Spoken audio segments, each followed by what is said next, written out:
If this is my first time being live on this channel, welcome to the stream. Yeah, we're going to live stream. Not going to get very many views because most of my viewers are working, but I believe I can rotate the camera, give you guys a live view of what's going on today. We're going to just head on out here from Garden City where we dropped off, go pick up a load of dirt in Bloomingdale, and come on back. So I'll let you guys ride along and check it out. And this will become a uploaded video later. So enjoy the ride.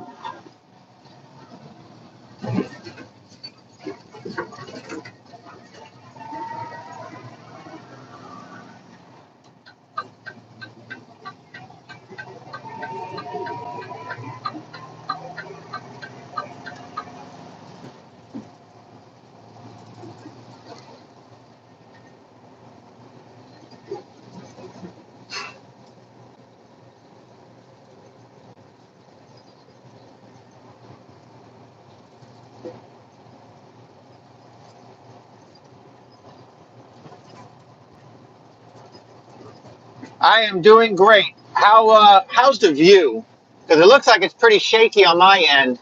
I'm not even sure if this is worth it.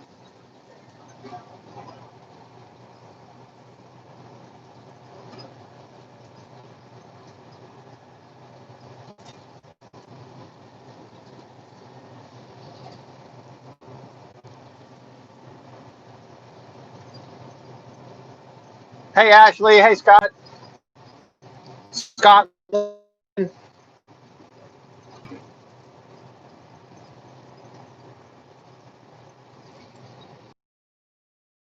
Just doing a live ride along from Garden City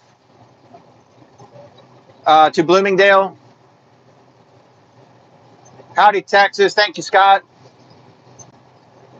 Wasn't sure how this was going to work out. I think I need to put you guys in my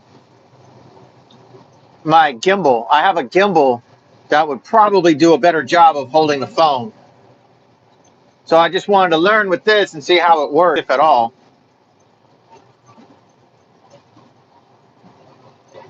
I've been at it all day. I'm going to get my 10th load right now. It's a little after 2. Probably going to do 12 loads today, which is a lot. Most people get 9. Some people get 10. Yesterday I got 10. Looks like today I'm going to be able to get 12.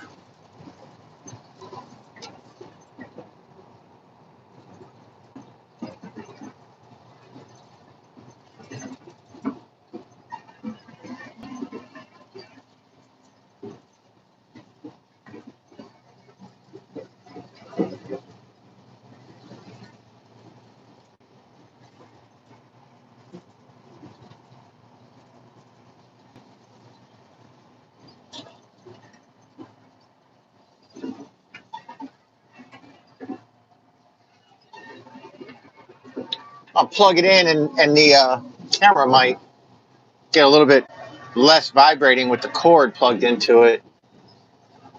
Kind of act like my hand's on it. I don't know. Yeah, it's super cloudy. We haven't had sun for like 3 or 4 days. It's supposed to break up tonight. Kind of miserable. I hate not having the sun. That's why I didn't like working night shift. I miss the sun. Sun comes up, I come up. It's time to go.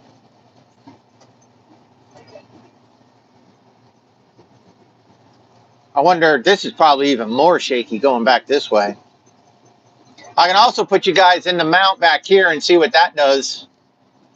And I can also control my phone, my camera, with my Apple Watch. I don't know if all the Apple Watches do that or not, but I can actually put my phone in there and see what you guys are seeing right through my Apple Watch. It's kind of cool. Did not know that. It's called remote camera, I believe that it's called. It's on here. It's not an app you download. It's part of the watch. You can zoom in, zoom out on the watch. You know, control it, whatever. I can't read. Hi, Texas. I can't read all the comments because obviously I'm driving, so You know, I'm not going to sit here and have my eyes focused on the screen, although it's right in front of me.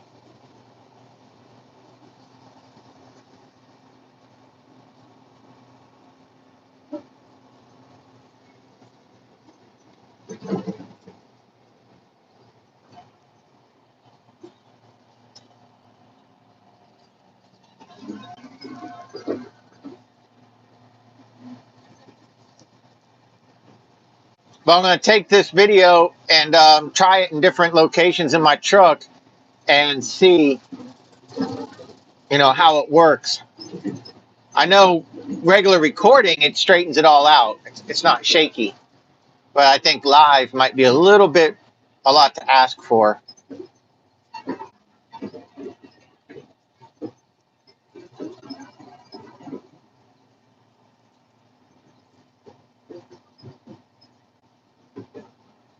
When I stop, I'll move the camera and I'm going to show you guys something in my truck, but I can't do it while we're driving. And that's a part of what I'm going to show you that's in my truck. Give you guys a quick little lesson. Big brother.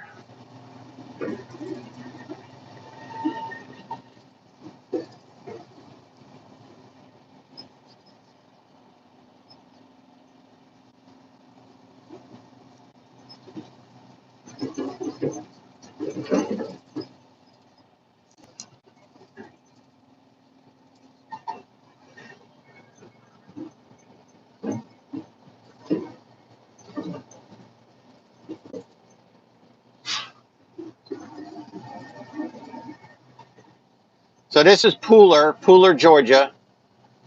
And they'll give you a ticket if you got dirt on your truck. They're so cheap out here. There's a big giant city hall that we had just passed. That's their new police department and their city hall. And I'll tell you, they're definitely trying to pay for that in full, quickly. Because their police is everywhere. They're always pulling you over.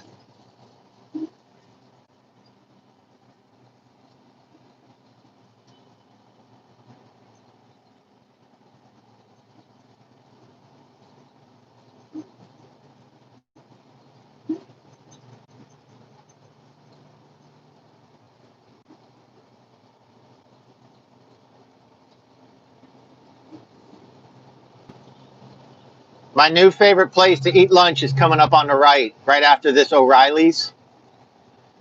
I got the Popeyes chicken sandwich yesterday, the spicy chicken sandwich. It was the best chicken sandwich I ever had in my life. And I said, give me that chicken sandwich that everybody waits in line for hours for. And I just walked in because I was in my big truck, of course. So I walked in and I walked out in like, I don't know, 7 minutes. I didn't have to wait in that long line, the drive-through.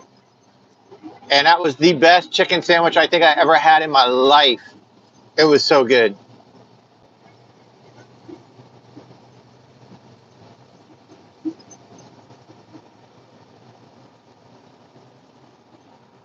I haven't stopped yet. I haven't stopped for lunch. I haven't stopped to use the bathroom. I just, you know, get out and check the tires every once in a while. It's good to be a man sometimes. You know what I mean? I haven't stopped for coffee. I haven't stopped for anything. I've just been getting it.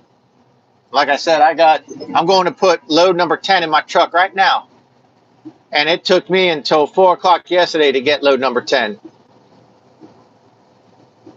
And it's only 2:15, 2:20.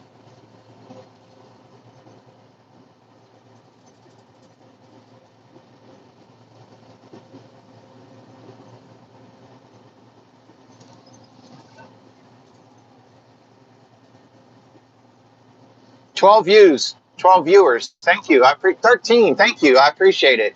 Don't have a whole lot of subscribers on here, so I don't really expect there to be too many people viewing, you know, getting a notification and stuff. So I do appreciate it. It's all a little research for me. See what works and what doesn't work, how I can make this work so I can be more part of y'all's day and put more of these live videos up.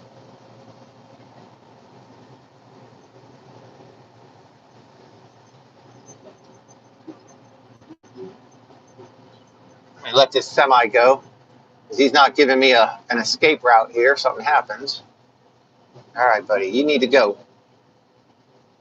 Thank you.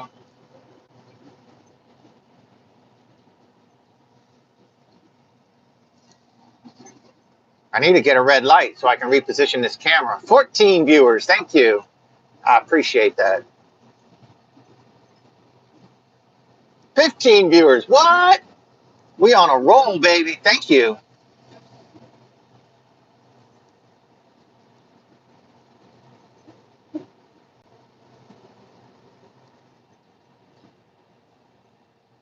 Appreciate that, Ashton. I really, really do. Thank you very much.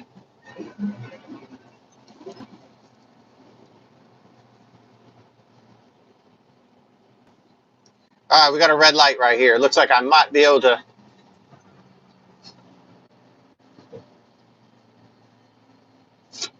I wasn't able to see that comment. I'm sorry, man. I can't read all the comments. You know, I'm driving.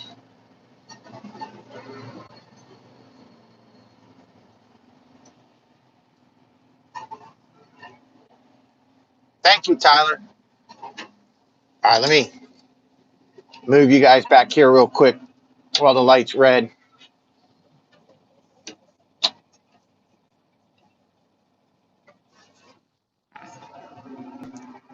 So I can hit. Okay, so I'm back to being live, and we dropped everybody. Well, I do apologize about that. I don't know. I guess putting the phone in the phone holder turned it off, maybe? I don't know. Like I said, this is all a work in progress, man. I'm sorry.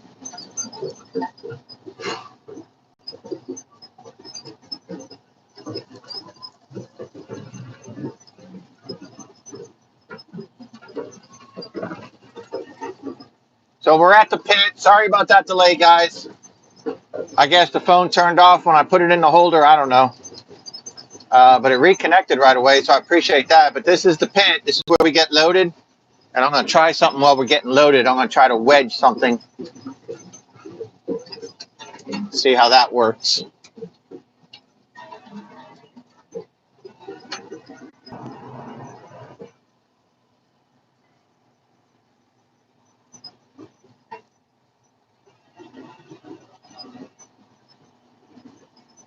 While this guy's loading me up, I'm going to try to make an adjustment. Oh, hit the brake too hard. Bye. Oh, nice crack. All right. I'm going to raise the phone up and then sandwich it.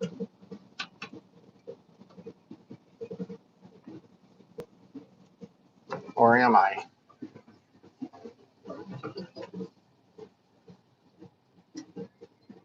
No, that's not going to work.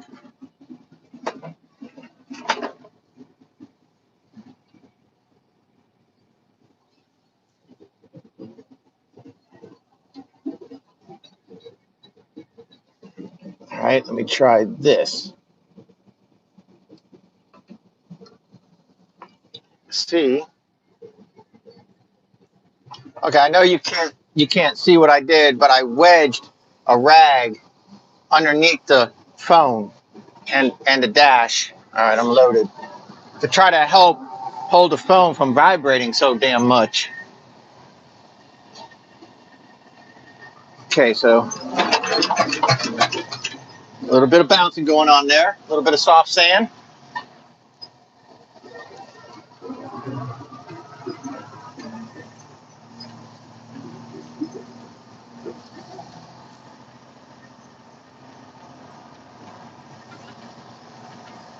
So we've been working out of this pit since the pit started about 7 or 8 months ago. Well, I'm about to flip over.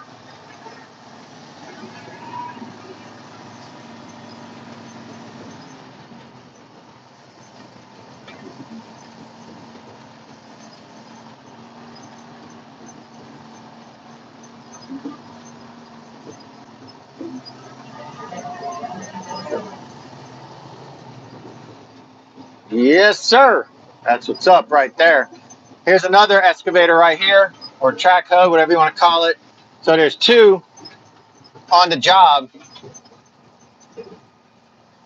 that we can choose from loading up, you know, to get loaded.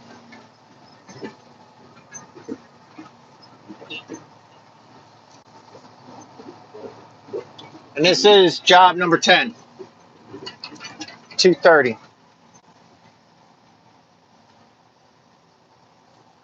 I'm about an hour and a half ahead of yesterday. Yeah, pretty darn close to it. About an hour and a half ahead.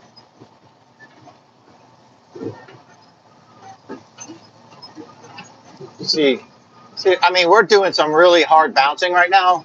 So I don't know if the towel is making that much of a difference yet, but I'm curious to see what'll happen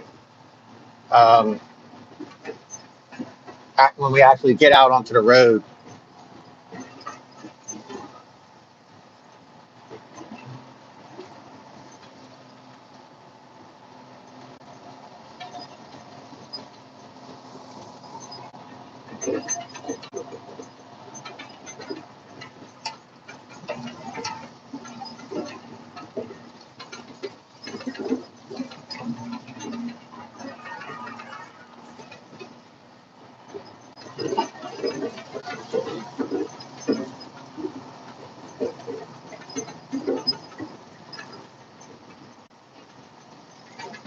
Hey, Bob.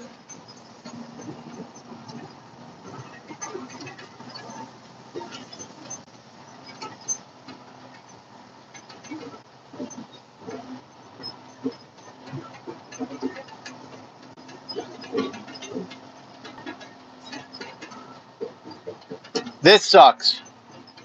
This road, leaving here, you got to stage at this gate back here because if a truck tries to come in and I'm sitting behind that guy's tailgate, he can't get in, and then traffic on the one-lane road will back up. So it's one lane each direction. The cars are going 55 is the speed limit, so you know they're doing 65, 70. And we have to squeeze our heavy trucks out in between traffic. And I tell you, it's a miracle somebody hasn't died yet because it gets freaking hairy. It gets real hairy. Yeah. I gotta get my eyebrows done. So tomorrow is my dentist and orthodontist day. So I'm only gonna work a half a day tomorrow. So that's why I'm really trying to get, hey UK, I'm really trying to get 11 hours today. So I don't want to clock out until damn near 5 p.m. and that'll get me 11 hours or more. 5 p.m. will get me 11 hours, 11.25 hours today. And I try to get 11 hours every day. So Monday I got 10 and 3/4. Yesterday I got 11 and a quarter. So that's 11. That's 11 basically average. So today, if I get 11, I'm good. Tomorrow I work half day, 7 hours. Half day, 7 hours. Hey Jeff, I know those days of being home on call, bud. They suck. We got too many of them here in Savannah. And I hate when traffic is spaced out where I can't go. So if I can get 7 hours tomorrow, I'll have 40 hours for the week. Go to my dentist and my orthodontist, and you know, to the races. And Friday will be all overtime. Thank God. Then it's supposed to rain Friday night, which probably means we're not going to work Saturday because if it rains anywhere in the zip code, then like all the jobs that we work on are going to be too wet. Seems to be the way it's going.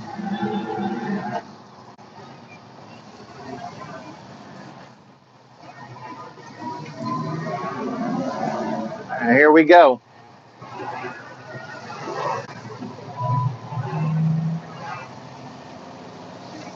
But yeah, what I was going to try to show you guys is the camera that's on the dash. That's actually my fingers pointing to it on the screen right now. The reflection off the windshield. You see the windshield bar going down. There's actually a camera right there. That camera is an AI camera, and AI as in artificial intelligence. So it learns you, tracks you, and it picks up your motions like this. And it might think that this is a cell phone going to my ear, and it's going to send a clip to the boss. And Jeff, you know that too well. You know, you were dispatched for a while, so you know what I'm talking about. You've seen it. And so that clip is going to notify my boss if I'm on my phone, being distracted, driving, you know, talking like this, or looking, texting, reading text messages and stuff like that.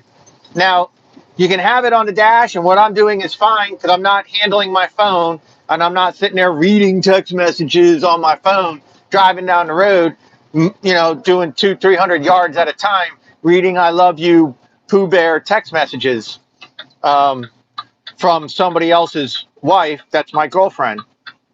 No, that's not true. I don't do that anymore. I can't run as fast as I used to, and guns got bigger. But anyways, you know, what I'm doing right now is okay, but the artificial intelligence catches all that shit. So we get in trouble. So that's why, like, I can't sit here and read your messages as much as I would like to, but they are saved, and I can go back in this video and I can watch them. I can read them later. But this seemed to be a fail. This is just a phone holder.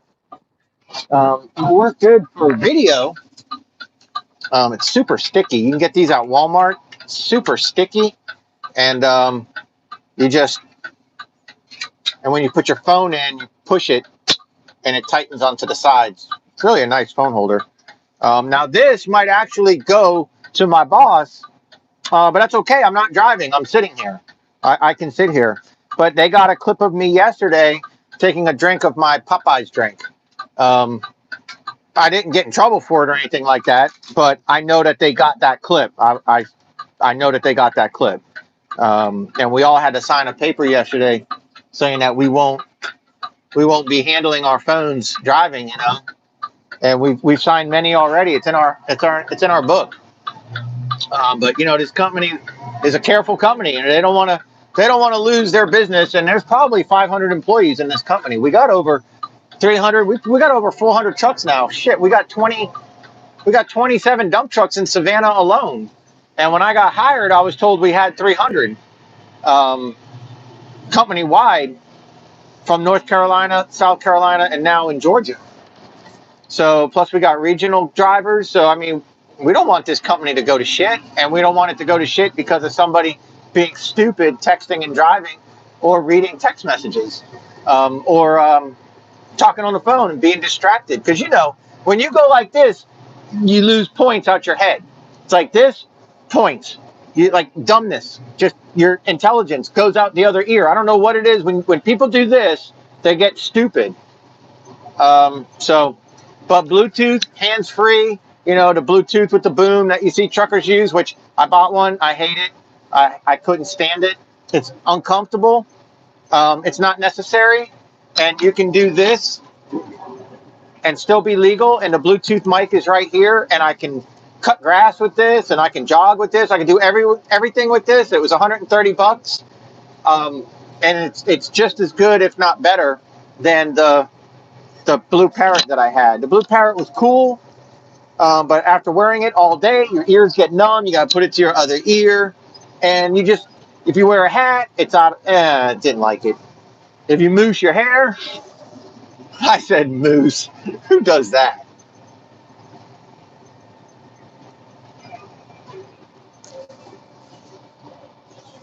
Probably Roger. Roger, if you're watching my video right now, do you mousse your hair? Are you sitting in the office right now moussing? You are, aren't you? You're doing mousse. I wonder if this helped with some of the vibration. I got that towel shoved underneath the phone to try to help hold it.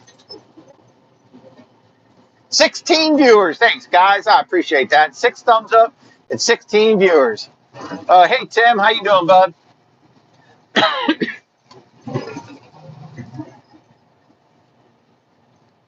And 17 viewers. Hot dog. And we have 5G with this phone. 18 viewers. You've got to be kidding me. 18 viewers. Can we get to 20? Can we get to 20? Can we get to 20? I'm not an auctioneer, and I can't do it with these stupid braces. Adult braces have been fun. I've been wearing these since either June or July. I don't remember. And I got until December of 2021. So we're in the home stretch. We're in the final year. Every month that goes by is one less month to wear them. It's been a journey. I can tell you that much. They straightened my top teeth like perfect. And now what they're going to do is, because this tooth is wider than this tooth, they're going to actually tooth down a little and then use the braces to further make my teeth even more aligned. But right now they're perfectly aligned. If you take a mirror and look, you know, like this with a mirror in front of you, it's a perfect horseshoe. But now she's going to work on the size. And then my bottom teeth, you see, I have a straight. It's hard to talk. Now I know what my girlfriend felt like. I mean, it's hard to talk when you got your finger in your mouth. But I got a space here. Well, I never had a space. Now I sport a space. It's like, oh, fantastic. I'm paying $5,000 and I got a gap in my teeth. Stacey Abrams' brother over here. But no, actually what happened was my teeth were super crowded and it was pushing that one tooth back and up. So like in some of my videos and all of my videos, especially on my lawn service channel, you'd see like snaggle tooth. Like I'd be talking and there'd be like a snaggle white tooth. Now I got snaggle space. But what she did is she used a spring and she pushed the teeth apart. And then she used a spring to push and a string and tied the back tooth that was pushed back and up, tied that tooth to the wire tight so it bowed the wire in and the wire pulled that tooth in line. So now that bottom tooth is more in line. It's not there yet. It's not 100%, but it's close. But it's more in line with my teeth. And now when I go back tomorrow, she's probably going to take the spring out and now start bringing my bottom teeth together real nice. Probably in 2 months, my bottom teeth are probably going to be pristine because my teeth are moving fast. Like she does something and within like 3 or 4 days, the difference is already made. It's pretty amazing.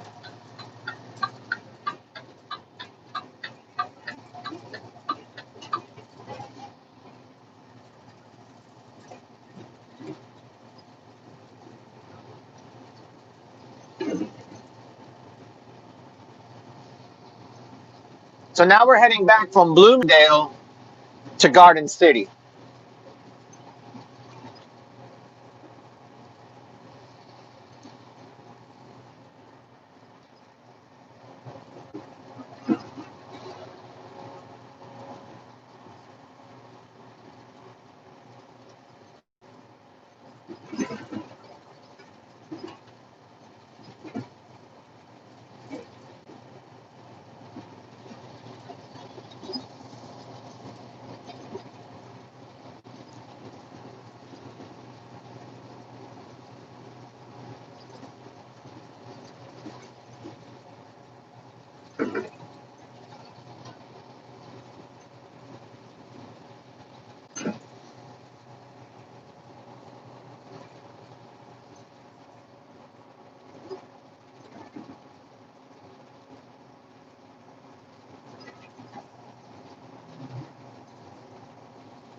You know, come to think of it, I'm not even sure if I am streaming this out in high def or not. If somebody has a way of checking that, I think the only way you can really check it maybe would be if you're on a computer, because most of our wireless devices are going to stream it in the most efficient manner, not necessarily high def. Um, it might actually be like 360 right now or something on your end, but if you're on a computer, it might show. I have all my cameras set up 4K 30, my forward camera and my back camera. Okay, it says 720. Okay, great, thank you. That's pretty good. I guess you can't complain with that. We're using the iPhone 12 Pro. Look at that DOT man right there. Look at that man right there to the left. Just went behind that semi. Got the black SUV. He's looking for us. He's looking for us. He's looking for me. God, I hope not.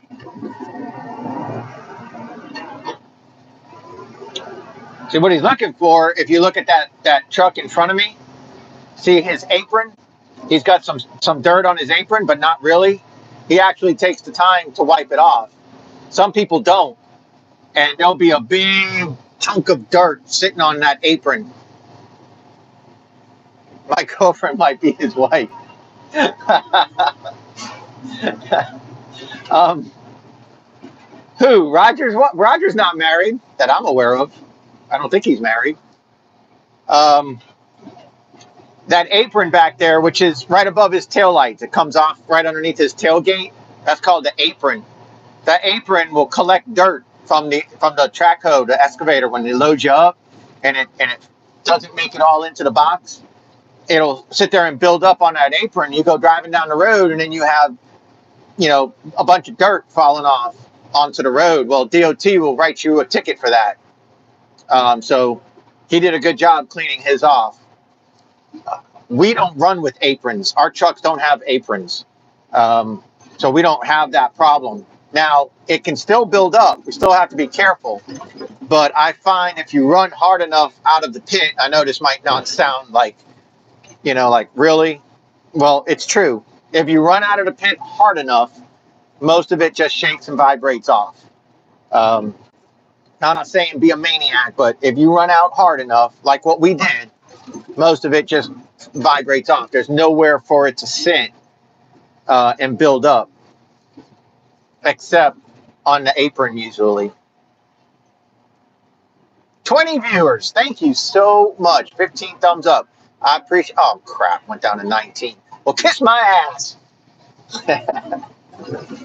This is Pooler. We just passed the huge brand new City Hall. I forgot to point that out. This is a little library right here to the left.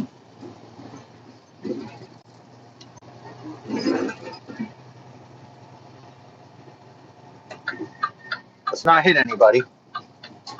Not today. Maybe tomorrow.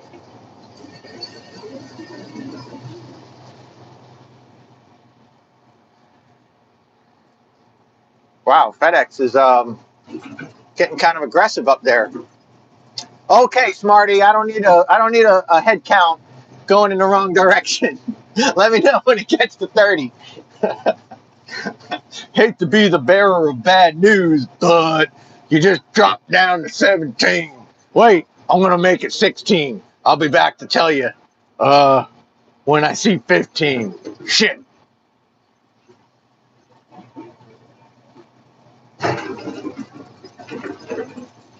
These tree trucks, boy, I tell you, these tree trucks, man, they are some workers. Some of them have the most beautiful trucks too, and they are just hauling them logs. Those guys are steady rolling, man, 24/7 out here. Day and night, you'll find them. Yeah, Scott, now it's down to 16. Stop it. Stop it. I'm putting you in timeout. Not really, but that's okay. I got 18 thumbs up now, so that's good. We're doing good.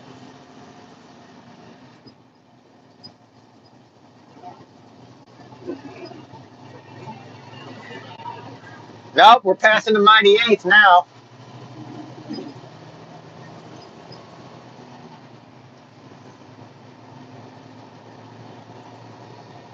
If you're from the area, Tim, you might remember the go-kart track right here to the left. That's still there. Fun zone. Tim, if you're old enough, you might remember affordable dentures.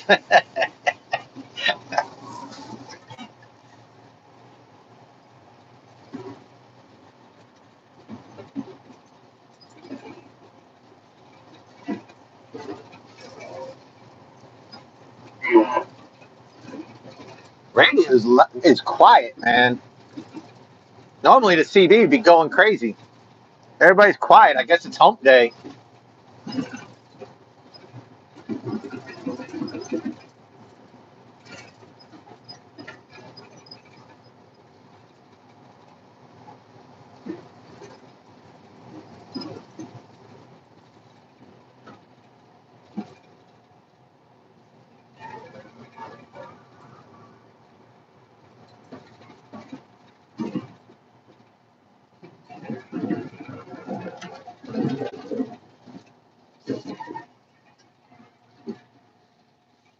That's a new Parker's to the right, a new End Mark to the left.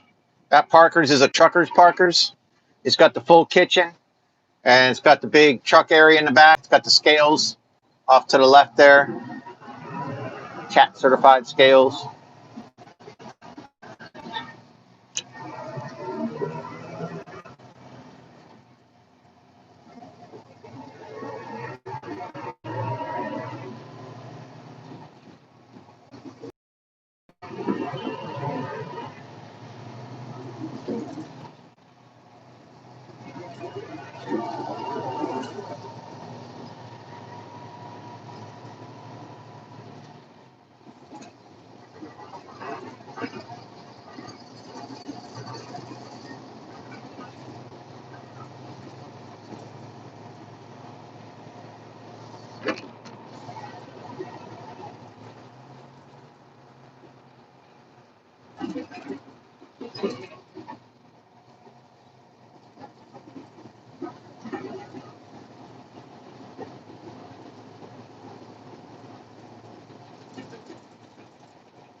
A little bit of radio chatter there.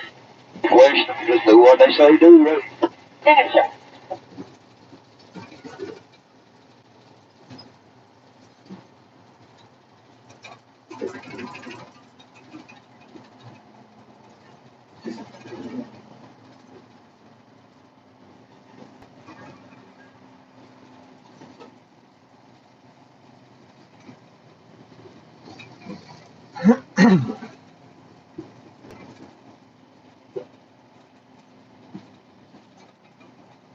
Little shortcut to the left or to the right. Not really a shortcut though, because it's got such a steep hill. Trying to climb up onto the main road, man, it really slows you down.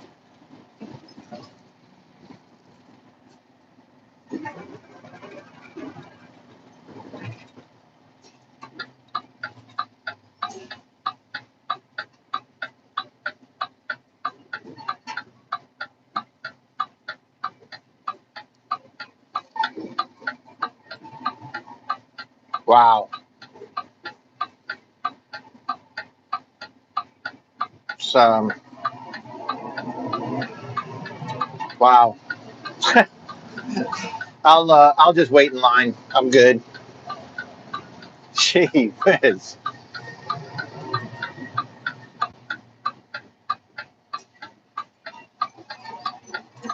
So the fun part will be when we get to the drop site.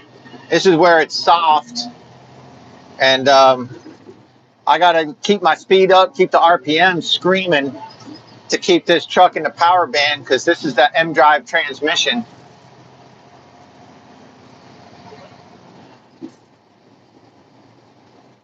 But after this load, so this will be 3 o'clock. By the time I dump 10 after 3, I'll go ahead and get me some food. And that'll be my first and only stop for the day. And then I'll do 1 or 2 more loads, and then I'll be good. I won't even eat dinner tonight when I go home.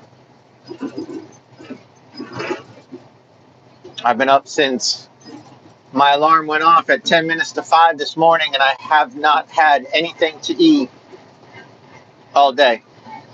That's the way it is every day. All right, radio, hush.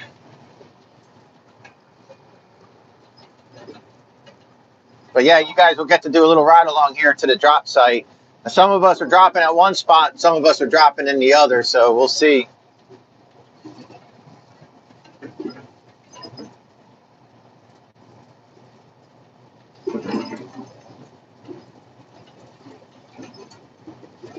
"40 minutes live video."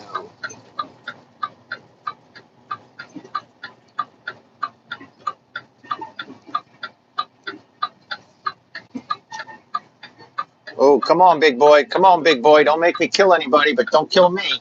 There you go.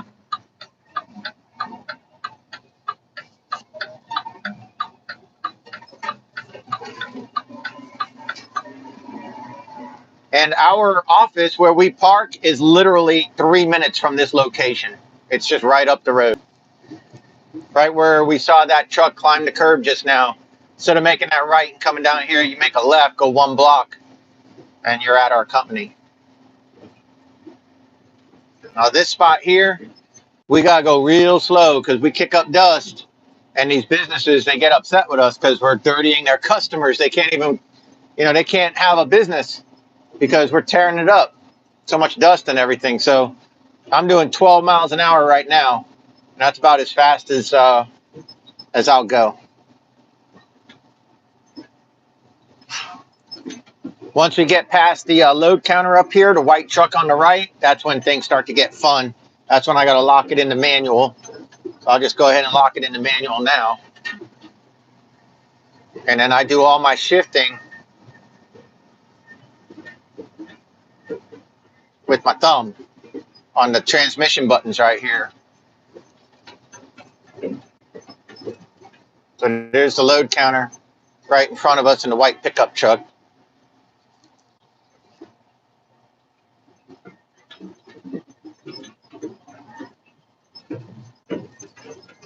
And I'll lock this down into fifth. And once we get past these power lines, I'll bring my tarp in.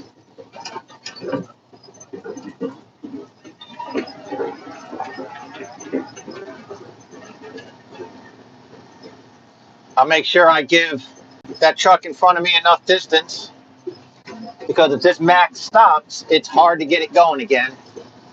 So my goal is to keep the RPMs up, keep my ground speed up.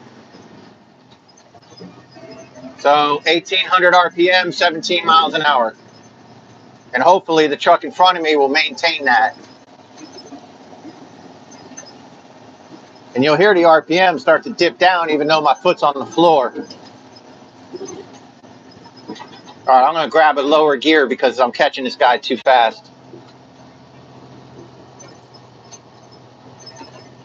1600 RPM, 15 miles an hour. 1500, 14 miles an hour. I'm in sixth gear. Now, when this is wet, forget it. We're in second gear, screaming the RPMs, trying to get through it. And in front of us, this pad, we've built that entire pad to the right. That pad was below the road we're riding right now, of nothing but muck. And we built that entire pad up over the past about month and a half, 2 months. Some of us are going up there and dumping, and some of us are going down and dumping, like you see headlights pointing at us. So I'm on the floor, I'm at 1500 RPM, 14 miles an hour, and I am doing everything I can to keep my RPMs up. Now, I'm going to make an executive decision, and I'm going to dump my load up here. We can go straight or we can turn. I'm going to turn because I'm not sure with those two trucks there if they care.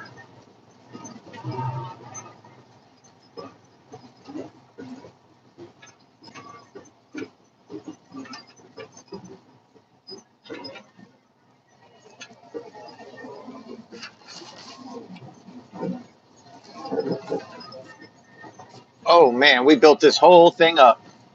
You got it, buddy. I won't hold you back. You got it. I know you in a rush. You climbing curbs and shit.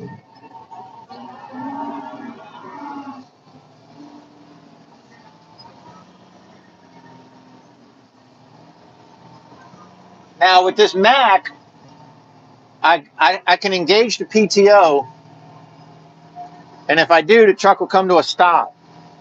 Because it's not like these Kenworths or any other truck that has the Allison transmission. If I engage the PTO, like right now, the solenoid clutches the engine, you see? I didn't take my foot off the gas. Now I'm on the floor trying to creep back. But now I can actually start bringing my box up while I'm backing in. I could do that across the whole stretch if I wanted to. But I don't want to, because you get your box and you're on a pad, and that gets a little dangerous.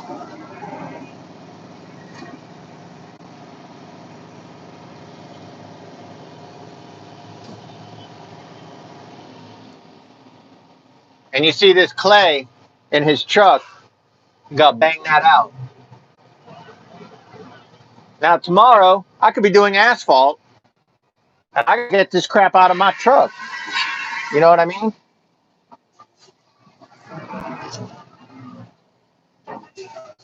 So to do that, you bang it out like that, like what that guy's doing. See that? And that banging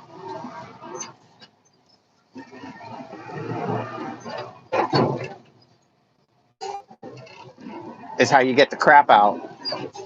Most of it, anyways. Not all of it. Turn the PTO off, engine falls on its face. That's the way these transmissions are. If the solenoid engages the clutch, just like as if you're driving a regular car with a clutch.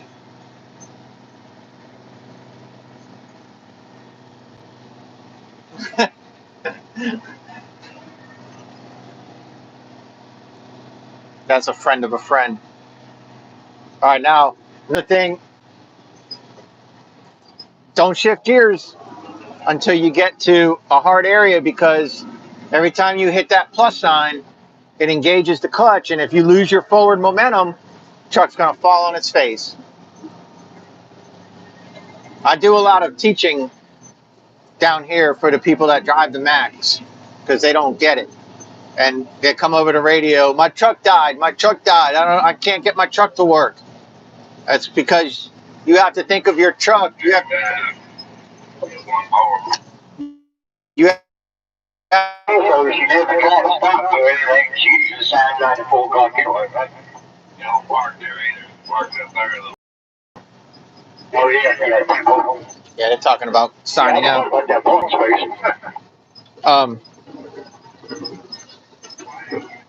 It's just like a car, and when you go to shift gears and you engage third to four, and then you let off the clutch and you're not going fast enough for that gear, the engine stalls. This truck is exactly the same way. If you're not going fast enough to keep the RPMs up, the engine stalls. So when you get to this super soft stuff, the name of the game is high RPM. It redlines at 22. That's its governor.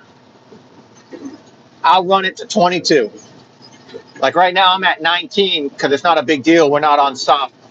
This is pretty hard. So I'm just cruising right now. Fifth. Now I'm up to sixth gear.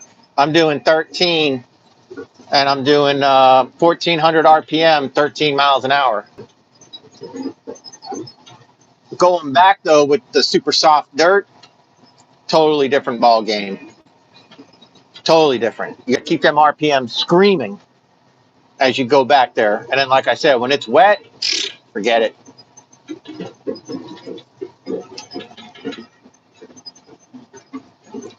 All right, 305. I marked this down.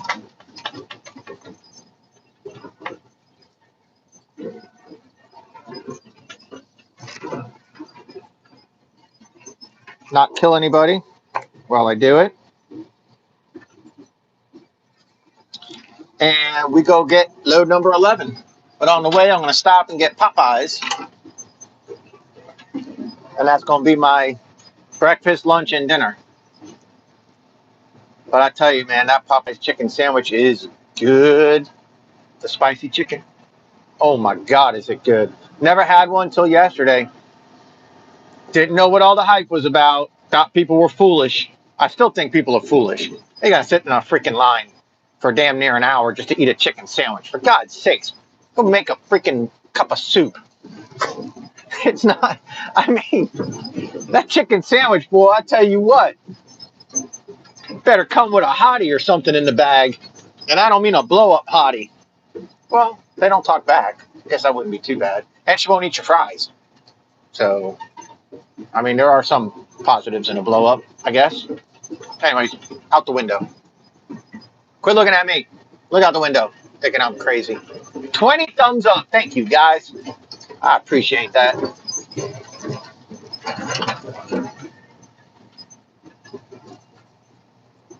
It's 3 o'clock. So 3:30, I get back here at 4. She's probably going to sign me out at 4. I'm probably going to get 11 loads. Otherwise, I wouldn't get back. Well, no, I can get to the pit. As long as you get to the pit, I think before 5 o'clock, I think I can get 12 loads.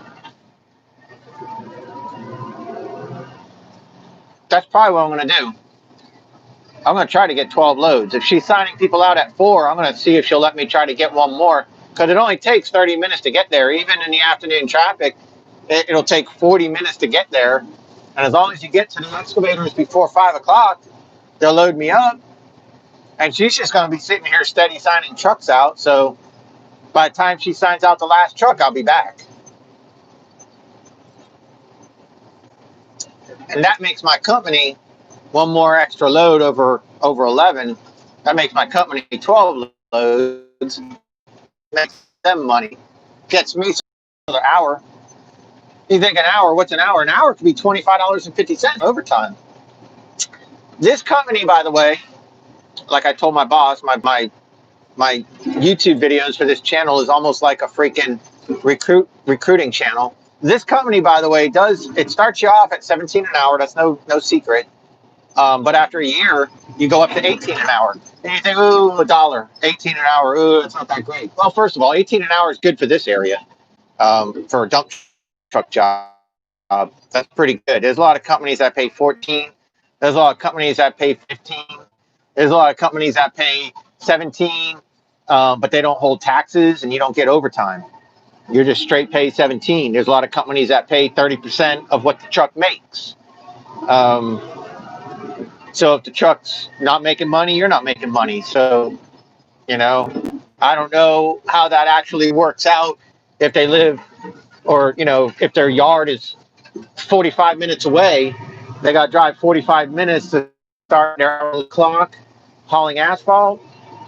They work 8 hours on the clock for the company, and then they have to drive 45 minutes back to their yard. So that's 8.5. So, I mean, you're talking like a 10-hour day. So, you work like 7 to 5. And did they get paid 10 hours from their company, or did they get 30% of the hourly wage that the truck made? And did the truck only make 7.5 or 8 hours on the clock paving? You see what I mean? But you were in your truck for 10 hours. So I don't know. I don't like any of that. I'm not into any of that crap. I like that we get paid 17 an hour and we get paid overtime over 40. And I like that. And usually, unless it rains, we usually always make 50 hours a week. Now, if it rains, we might make 20 hours. It depends. Depends how bad it rains. But when you make, 50 hours at 17, and then 10 of those hours is $25.50 an hour, that's not bad. That makes Saturday pretty nice when you're working on a Saturday, but you're working for $25.50 an hour. That's pretty damn good. Doing, using somebody else's equipment.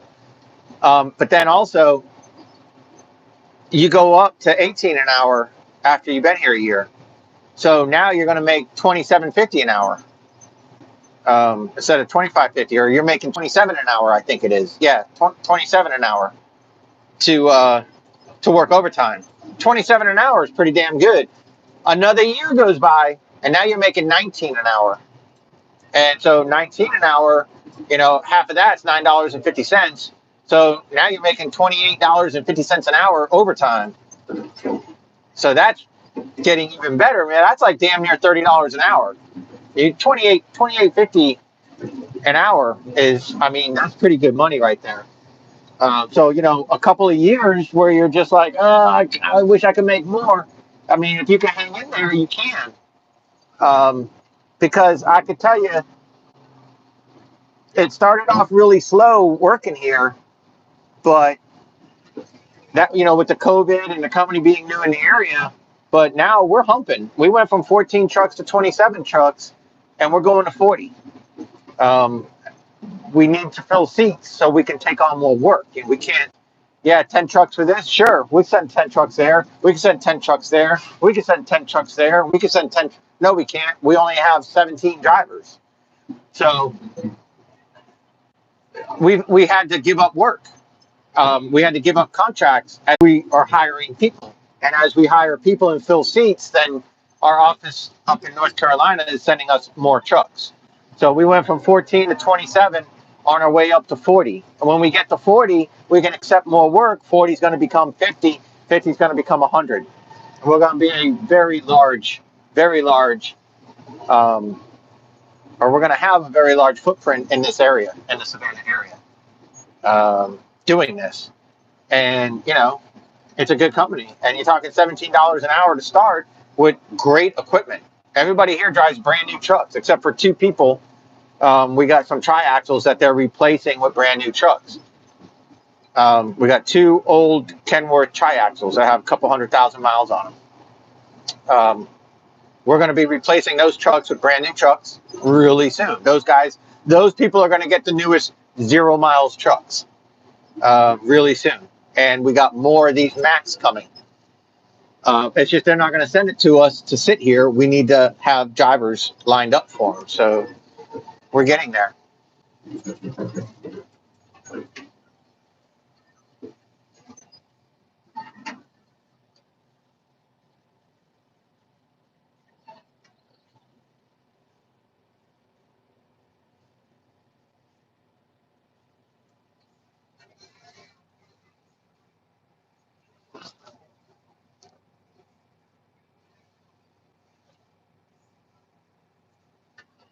I hate when it does that wavy thing. What's going on there?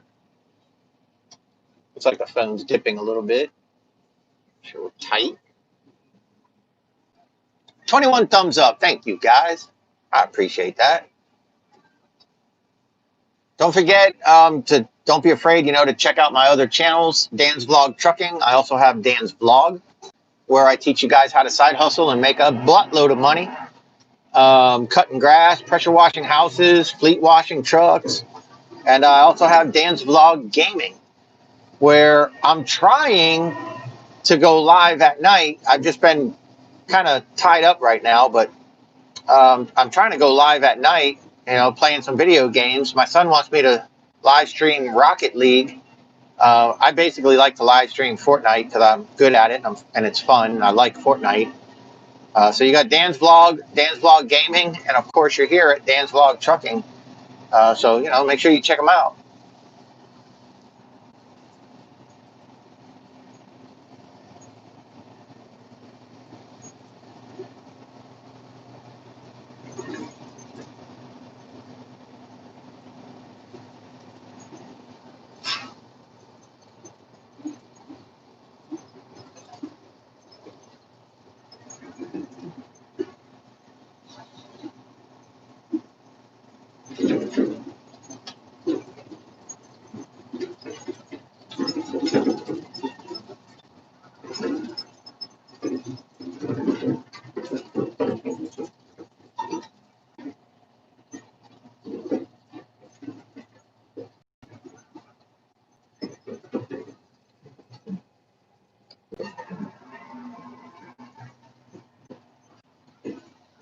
Holy cow, I'm starving.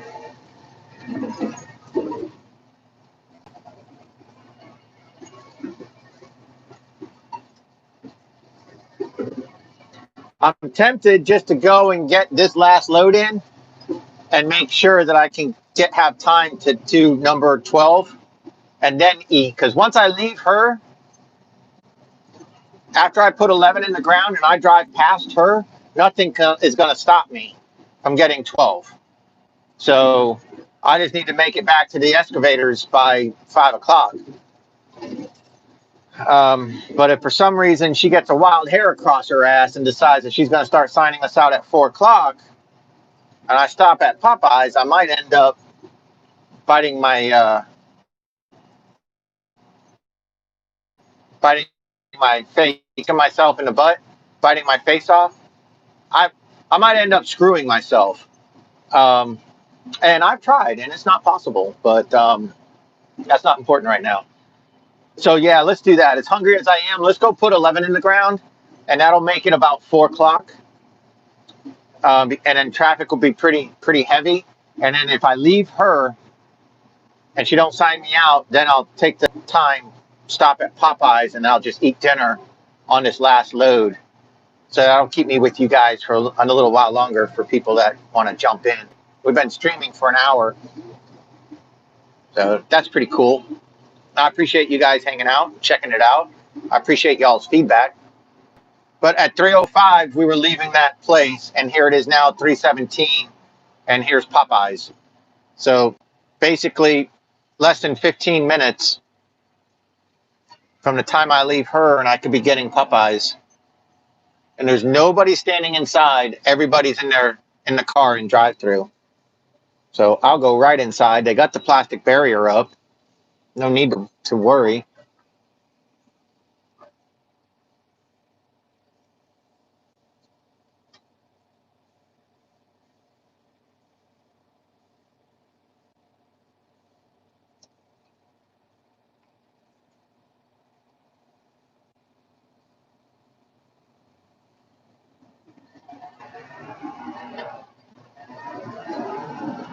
Hear the truck running through the gears. Hear the solenoid. It's just like driving a stick shift car. Or I should say, it's just like driving an 18-wheeler. No, Matthew, you're awesome. Thank you.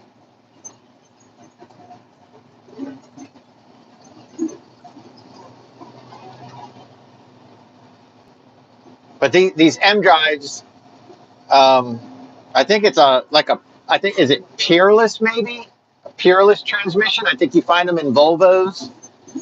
They're solenoid activated. They're just like driving an 18-wheeler, like a 9-speed or a 12-speed or a 13-speed. You got to let off the gas, line up the ground speed with the RPMs, and get your next gear. You don't clutch. You only clutch when you stop and start off. And then you let off the gas and you get that gear and you get your rhythm. And you pay attention to the RPMs. It's all up to the RPMs. Well, this truck does that. That's what the M drive does. And that's why you'll hear the solenoid, like, switching the transmission to the next gear, just as if you have a stick and you're manually putting the gears together. The solenoid down there does it, or solenoids. I don't know. Because of that, this truck is much slower off the line than like our KWs with the 6-speed Allisons. Those things drive like a car. They take off and they shift gears. They just roll to the next gear, just like a car. You don't don't get any ideas. You don't get any of that. You just take off. And those trucks are much faster, and their ground speed, they go a lot. There's only 6 gears, so it's a lot less hesitation between gears anyways. This truck has 12 gears, and what it does is, depending on its weight, it'll shift and skip gears. Oh, thank you, Paul.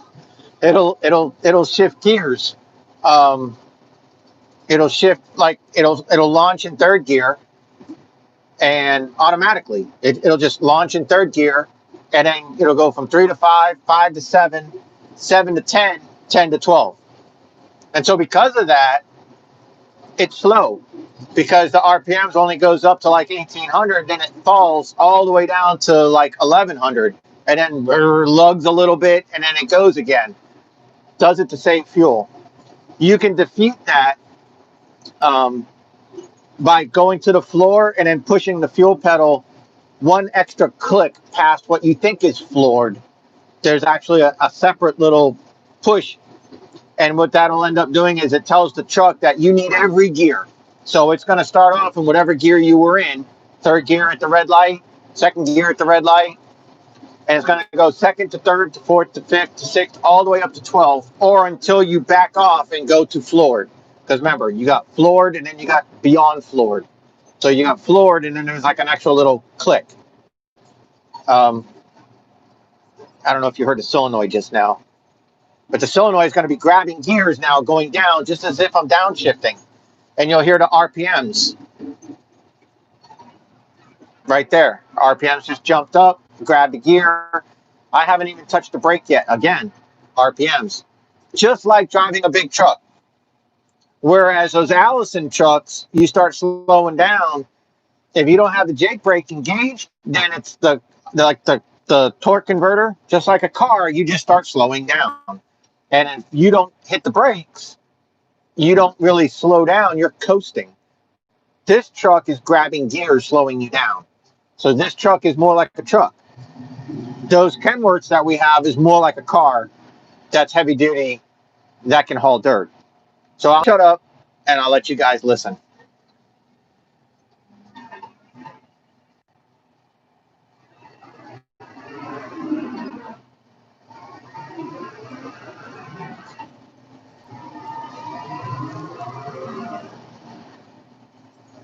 This whole time, I'm floored. I'm not letting off. All that drop in engine RPM that you hear, if you can hear it, is the solenoid engaging the clutch, or I should say, disengaging the fuel to slow the engine down to get the next gear.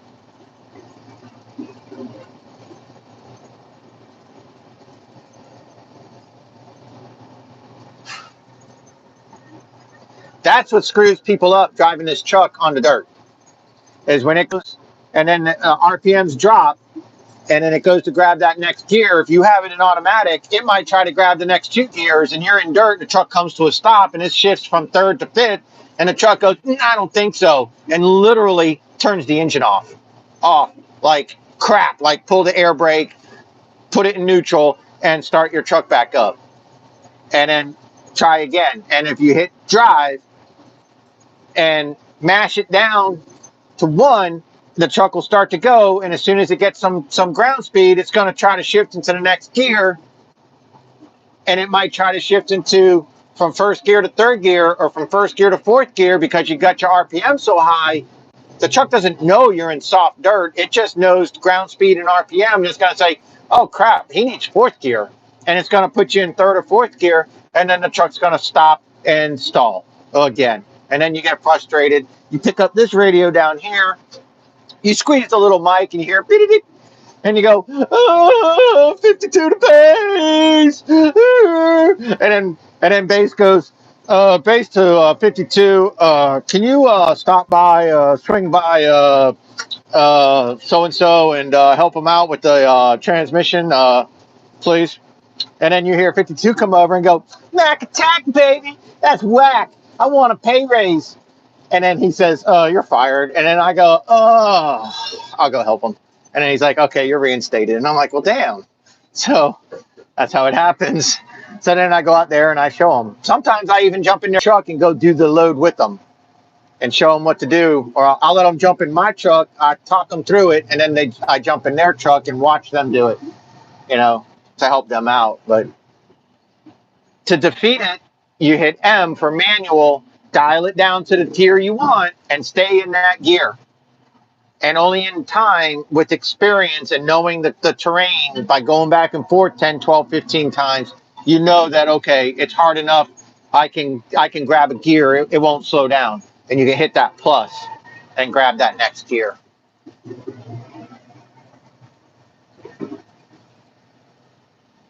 Now we're back on that road. So it's been 20 minutes.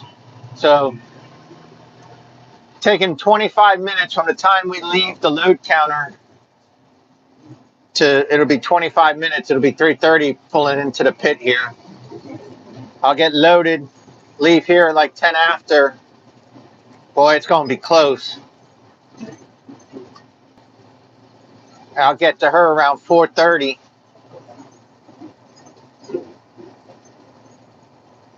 Yeah, it's going to be close. No, I'll get to her around 4:10. It is going to be close, though. I'll tell you what. 22 thumbs up. Thank you guys so much. I appreciate that. I'd give it a thumbs up too if I could, but I don't think I can.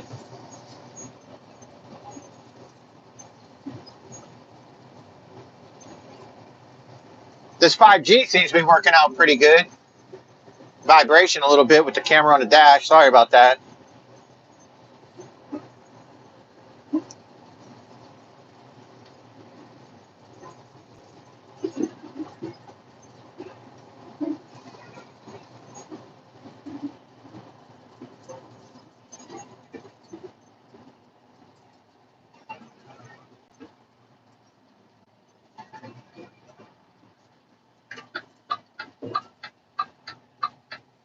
So now you can look up the other way. So you see this road.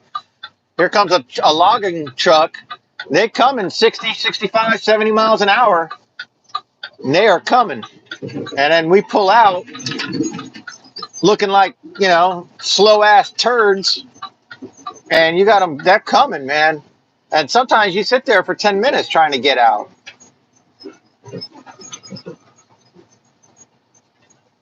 Boy, this Peterbilt, this, I tell you what, it's a pretty Flores truck, man.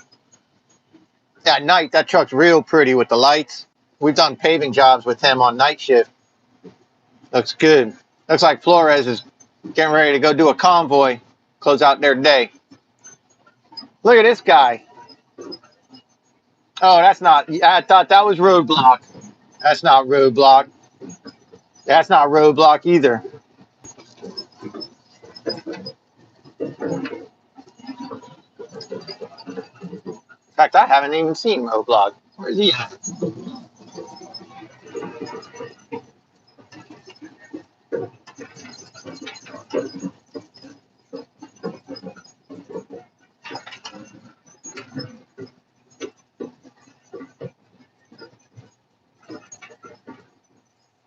This guy loads fast. He gets you done in 4 scoops. The other guy, man, he takes 6 scoops sometimes. You pass everybody on the road, you be hauling butt. You come here, and you're only as fast as you can get loaded and get out. Oh, this is a different guy in here, though. This ain't even that guy.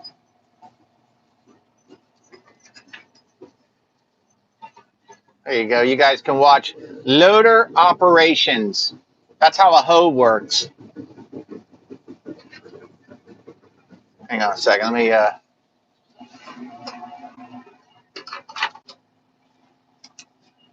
write down my time. 3:30 in the pit.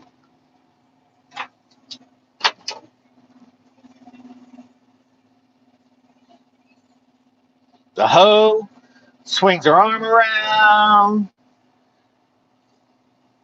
grabs a big old scoop, and if all works out, she can dump the load. Wait, what? That's wrong. Well, I mean, that's what you're seeing, though.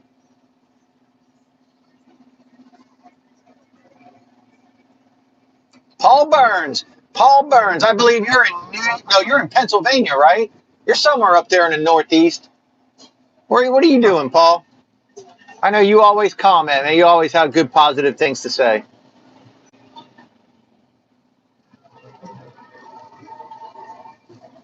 Make sure my locks are locked. My tarp is in. Listen for the beat. Oh, there's the beat. Thank you, buddy.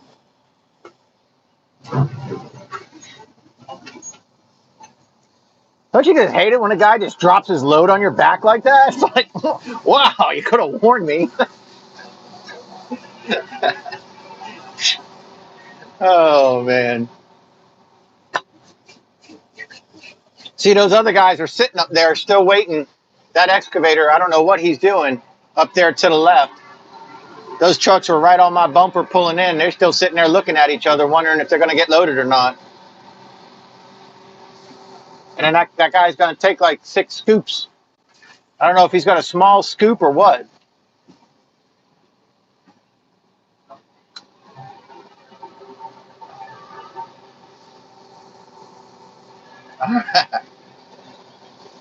Anything to help your day get by, Paul.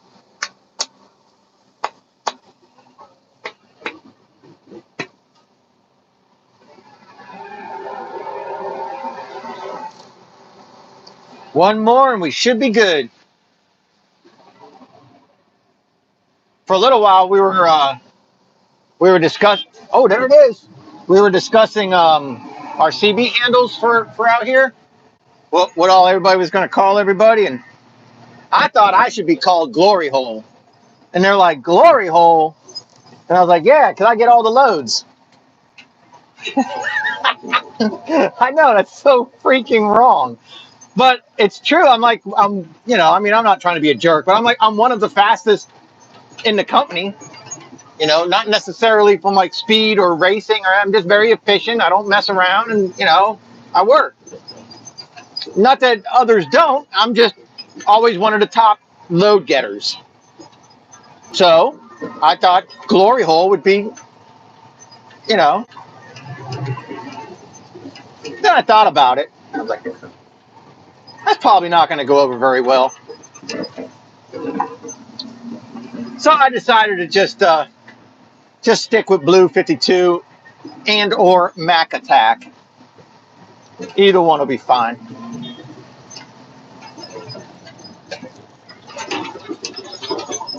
Oh, it's bumpy here, guys. Remember what I said? If you hit the bumps good enough, you don't have to stop and clean your dirt off. You are witnessing efficiency. This white truck is another load counter. She's for other companies that are out here. She's keeping track of those trucks so she can pay those drivers. And it looks like she was stuffing her face with some type of a salad. Yummy. I'm hungry.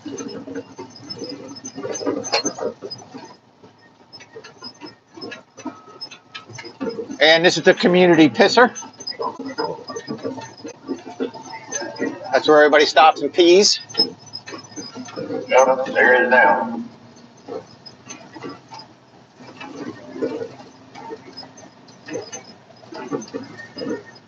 We'll run out here with these RD guys, RDLC, good company out of Elabelle. Man, I'm going to go to Steve. That's the radio now. Yeah. Oh. I can go to Steve. I have my radio turned down. I did too, but it was up where I could hear you. Oh, we going, baby. We going. We wide open. Woo wee. This one here gets static here now. I got to turn all the numbers down, or I don't want you to hear so much damn static. I don't know how that radio sounds on your end, guys. I need to turn the RF back a little bit. That way you can just adjust it with the 12. I did.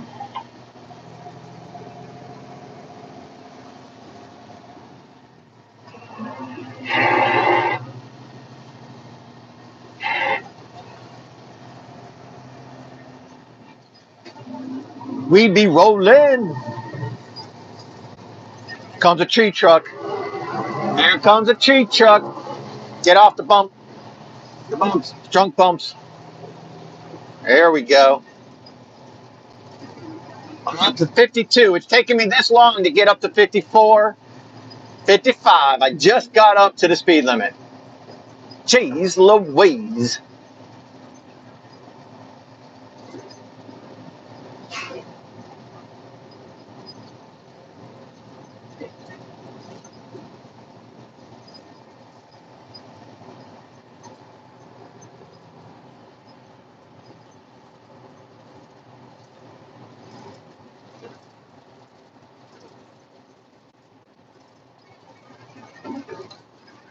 Yeah, you ain't kidding, Paul. There was a time where I was eating a salad every damn night. I mean, I really enjoy salad. It's like, especially after being out working all day. I'm not going to make that my meal, but after being out working all day, like a nice, cold, refreshing salad. And old boy, that's there with the shovel and wheel burner. The other day, getting some dirt off the side of the road. Who did? That fellow lives in that house right there. Oh, good. Must have had a hole in his driveway. Put the dirt in it. I love eavesdropping on the radio. Sometimes you hear the funniest stories. He's talking about the guy right across the street from us. that white house. He said that he was coming out into the street and scooping dirt. I guess the dirt right here in this intersection, scooping this dirt and putting it in holes in his driveway. Alrighty then. 3:37. Boy, I tell you, it's going to be close. I think if I stopped at Popeyes, I wouldn't be able to get another load for sure. But I really want to try to get that extra load. That's going to be one more hour on my paycheck.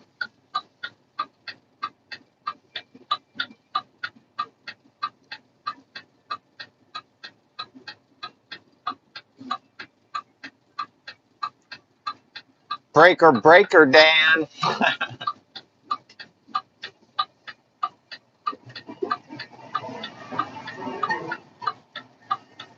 Trying to climb this hill. We went from 3 to 4 to 6 to 8. It's dropping from 1100 RPM and shifting at 1800. So that's the power band that it's doing. And it does that to save fuel, you know, to try to save fuel.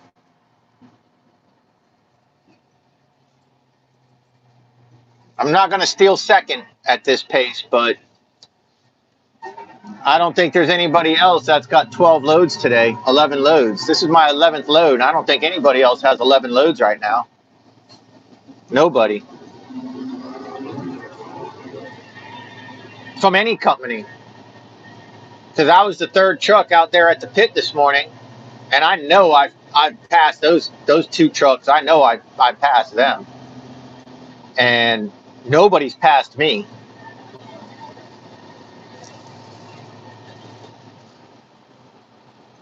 And I don't mean that like trying to be a douche, but just nobody's passed me. I'm running just as hard as everybody else. What's going on, Ted? I'm running hard in the dirt. I'm running hard on the roads, and I'm running hard at the pit. I haven't stopped for anything. Not one time. Just straight running.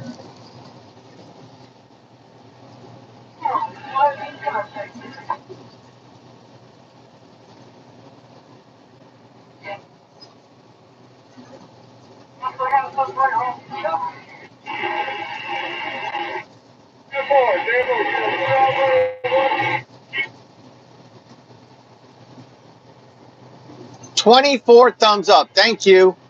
Loose is fast and on the edge. You're out of control." Boy, Ted, don't give me no Days of Thunder lines, man. I know that movie like the back of my butt. And yes, I do look at the back of my butt every chance I get. It is a sassy butt. Sassy. Sassy. Sassy butt. Oh.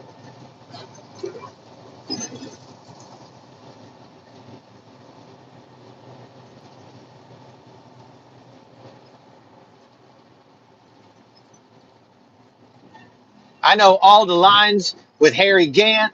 I know all the lines from when they had the state trooper pull him over and she was the stripper girl.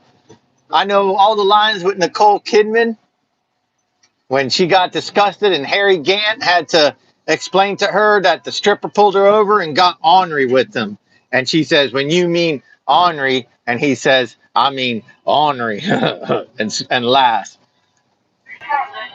I know that movie so well. We were in Daytona when they filmed it. We were at the track because of our racing background, all the racing and stuff, all the car racing that I did growing up. We were there when they filmed the crash, that big crash that they had in the movie. We were there when they filmed it. We used to watch Days of Thunder all the time.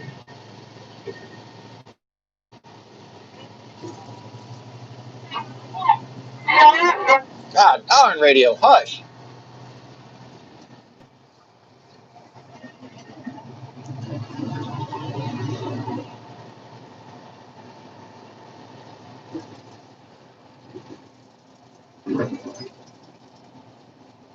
I want to do a better job of giving you guys a better view. So the next time I go live on another day, I'll put you guys in my motorized gimbal, and that motorized gimbal I should be able to wide view the camera, I think. I don't know if I can wide view being live. I'm not sure, but it should show some of the dash, so you'll be able to watch me go through the gears and stuff when I'm on the dirt. It should show the road, some of the dash, some of the steering wheel. It's hard to know if I'll be able to do it or not. I sure will try. And then being on the motorized gimbal, it'll help take some of the vibration out. It won't necessarily take out this waving right now that you see. That's just something that happens whenever a phone's connected to the dash and you're looking out the window. I'm not sure what the deal with that is, but if you give it like any RPMs or something, it changes the frequency of the engine and changes it takes away that little wavy stuff. I don't know. Damn, I'm hungry. 25 thumbs up. Thank you, guys. Thank you. Thank you. I do appreciate it.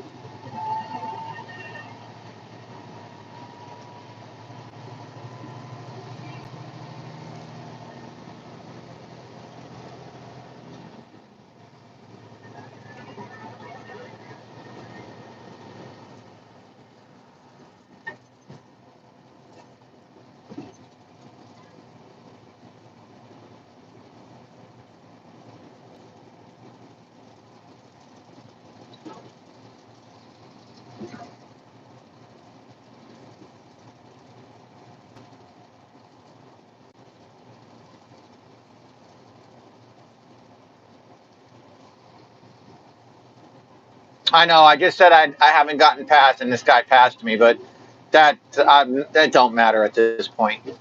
I've already passed that truck probably 15 times today. And I don't mean that in a bad way, but I know that truck has stopped. I've seen him stopped. And he wasn't one of the trucks that was in front of me. The two trucks that was in front of me at the start of the day. I don't know when he joined us, but I know he don't have his 11th load on today. If he's going to where I'm dumping, there's people leaving that pit and going past our drop site, going to a different place. So he might not even be dumping where I'm dumping.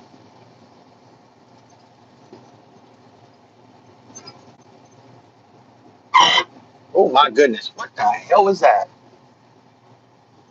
Gee whiz.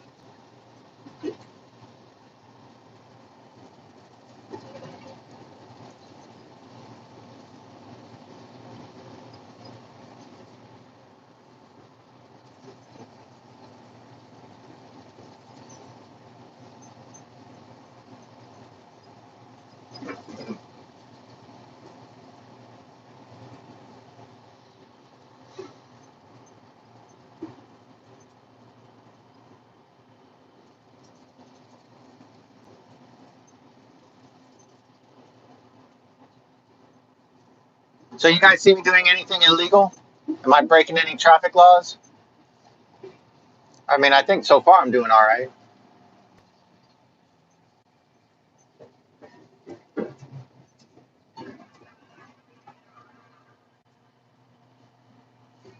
I mean, I don't know.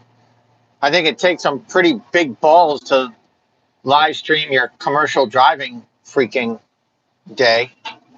Considering, don't ask me that, Aaron. we don't worry about that right now. That's unscalable, and the contractor is responsible if we are overweight. So that was one of the first questions I asked getting into dump trucking when they sent me here. I'm like, where's the scale?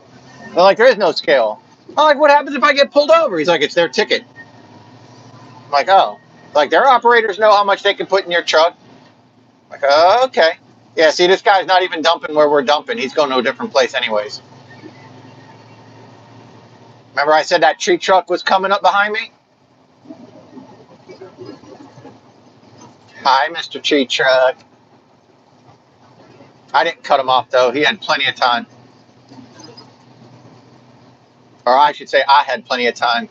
But yeah, when they load you up, their operators are responsible for loading these trucks. Now I know ultimately the driver's responsible, but when it comes to paying the ticket, it's the company that is loading us. Say hi, Roblox.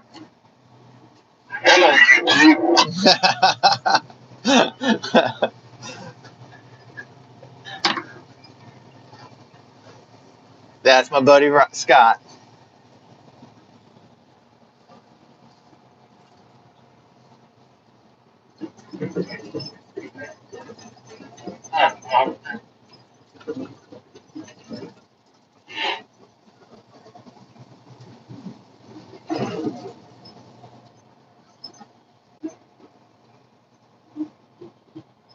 I think it's the same with the logging trucks in front of us.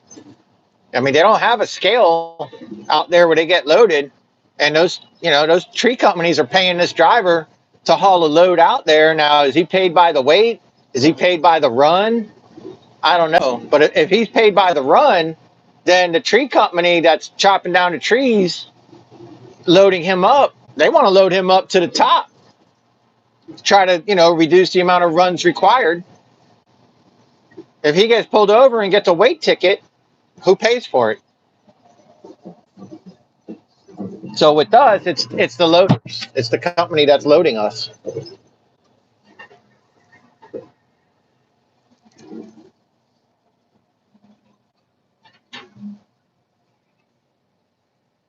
Now, when we go to the, material yards and we haul rock or sand or something like that, and there's a scale, they won't let you off the scale if you're overweight. The asphalt plants, nobody. They won't let you off the scale. They tell you got to go back and have the guy scoop some out, or if it's too much, dump the whole load and they reload you. I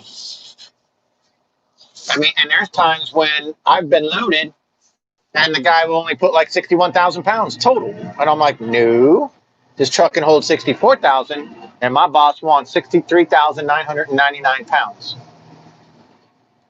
And he wants every ounce that he can get into this truck because, we're charging the contractor that we're working for by the ton.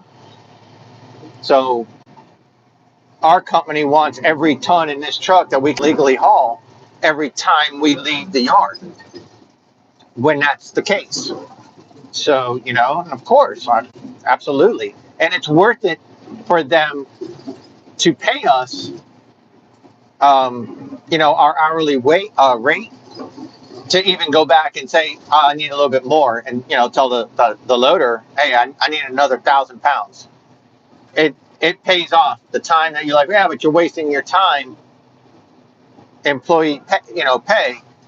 It's worth it to go get that 1,000 pounds. At least to get to like 63,400, 63,300. As long as you're there, then okay. If you're under 63.3, you need to go back and tell them you need another 500 pounds. They can do it. They can scoop it, put a quarter ton on your truck. 0.2. Tell them you need 0.2. They can do it.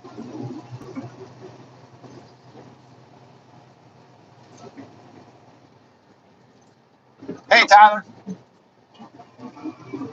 Oh, I turned you around just as the light's turning red.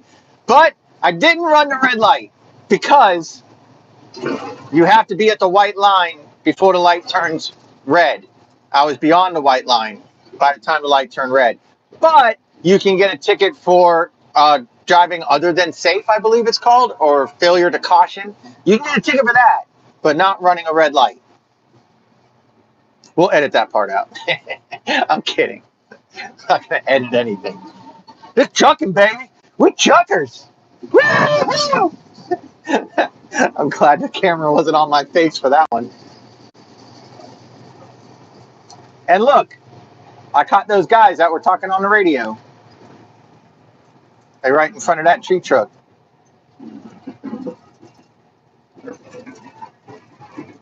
And I caught my own guy who's content to drive 10 miles an hour.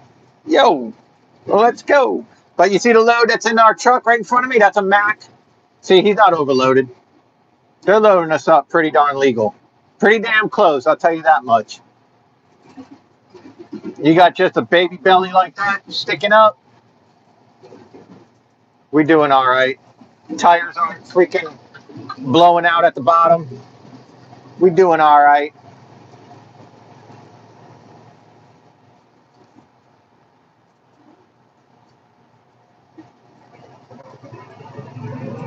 Now let it start raining, we screwed.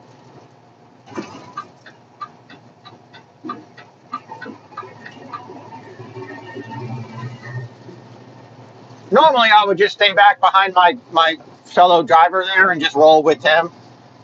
It's kind of almost like as a courtesy, like I'm gonna pass my own guy, I'm gonna help my guy, you know what I mean? I'll block traffic for him. If he needs to get over, I'll get over so he can get over. But I'm trying to make one more load. It's not quite 4 o'clock yet. It's 3:52. If I can get this in the ground and get past her, I might be able to get that one more load. Like I said, I really want to.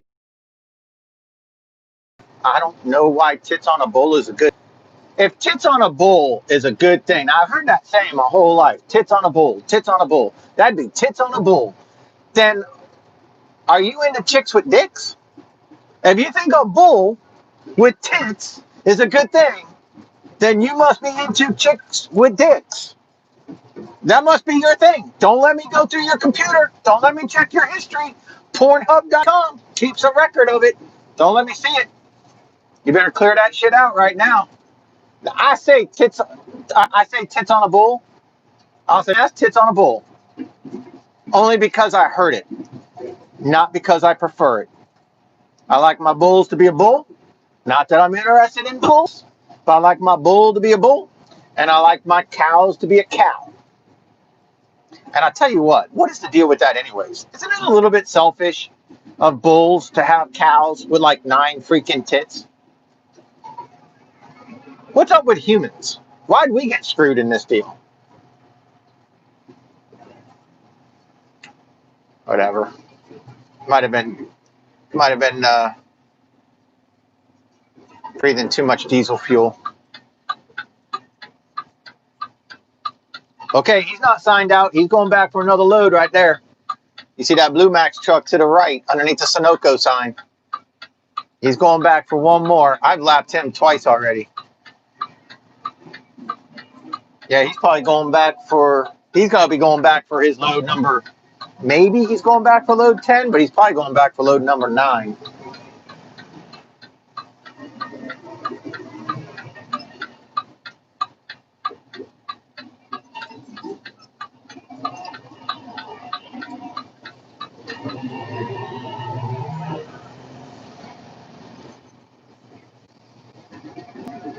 So he's not signed out yet.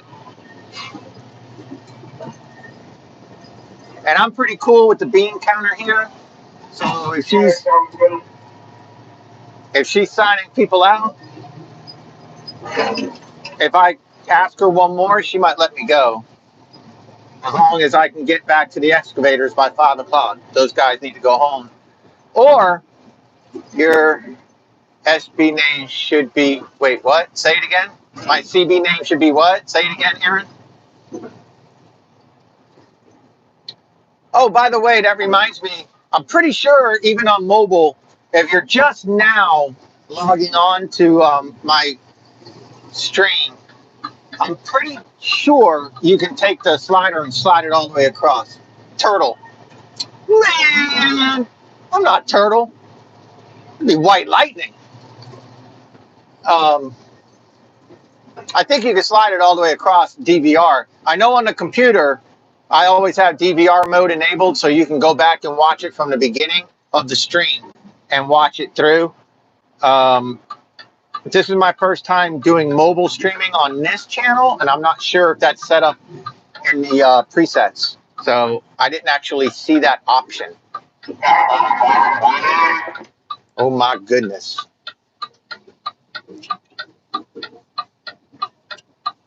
What's that? See you later. Oh shit. Come on, tell us now. Everybody wants to hear. The whole world wants to hear. Hey Jesse, how are you, sweetheart? White Lightning moonshines. Yeah, I guess that's true. But they used to call me White Lightning when I worked for Atlantic Waste. When I switched over from roll-off to residential, because I used to just, I'd run marathons, so I would run and get them cans, and they'd call me White Lightning.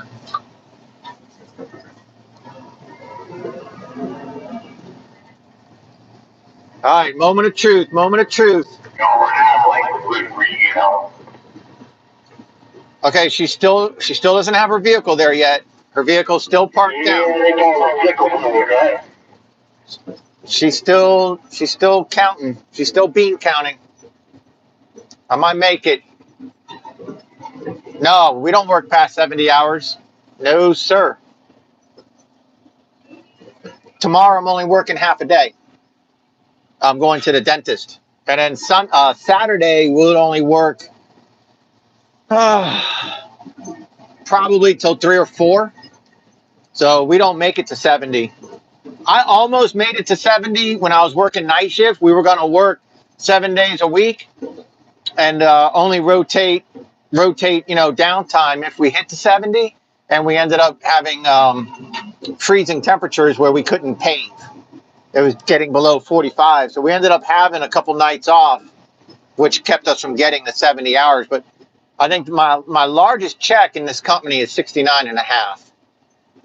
I didn't quite make it to 70. But no, Roger isn't going to let that happen.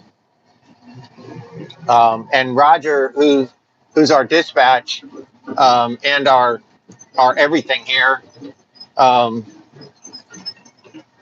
he was safety up there. Okay, her windows are rolled up. She's not trying to make eye contact with anybody. We're going to get one more. 14. Thank you. We're going to try to get one more load.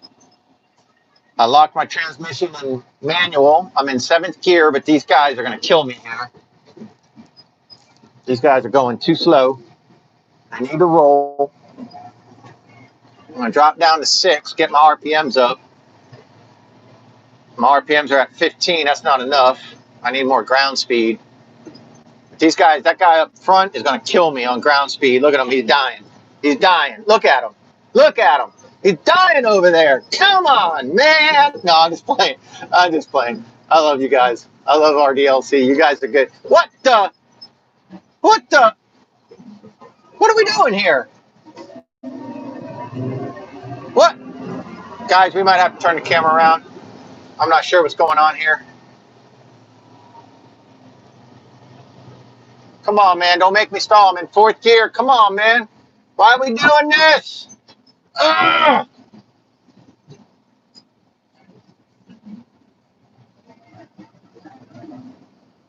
See that? 2nd gear, it won't go. 1st gear. And the engine just stalled. Because they got me thinking in this freaking hard shit because these guys were scared to drive. Come on, man. Loaded trucks have the right of way, damn it.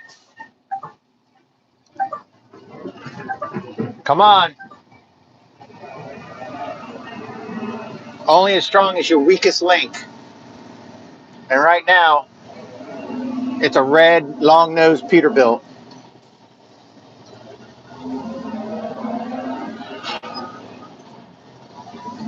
I don't know what happened to our truck, but I didn't want that to show. I don't know what's going on with one of our company trucks, so I didn't want anything bad to show on camera. Aaron, I wasn't able to read what you were saying. I'm sorry, dude.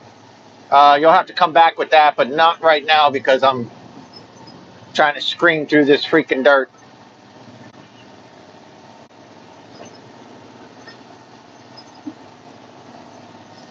These trenches are so freaking deep, I'm dragging my fucking oil pan. This guy's going to tell me to go straight. And I'm going to end up being stuck behind these guys again. Yep, he wants me to go straight. And it's too far of a run. I got to go down here, turn around, and back up and dump, and it's too far of a run for me to beat these trucks. But I'm trying.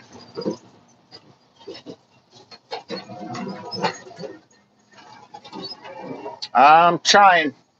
So what I'm going to do is engage the PTO right now, hit reverse, and try to scream it back.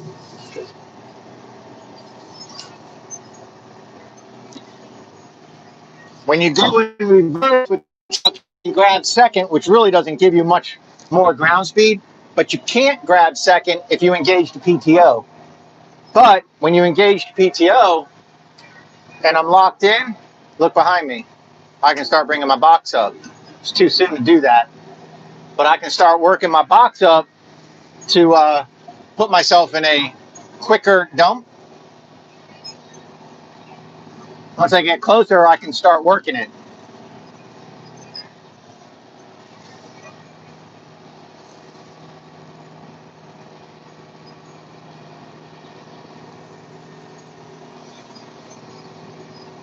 And the guy on the blade behind me, you can't see, has his blade down, which is sign language for dump your load here. So I'm going to start going. My hands on the locks for the dog ears. Hit it. And start dumping, baby. Hit neutral. RPM. Box goes zoom.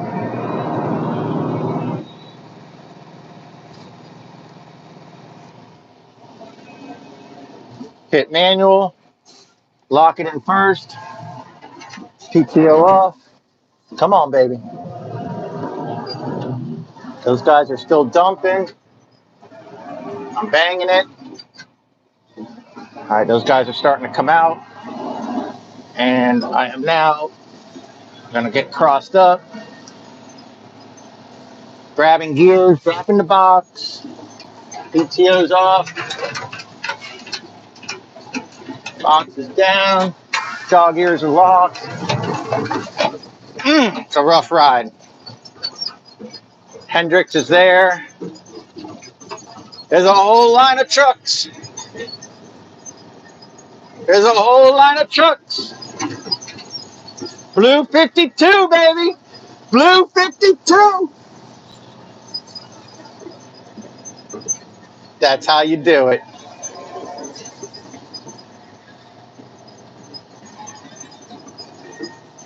That's how you put them in the rearview mirror.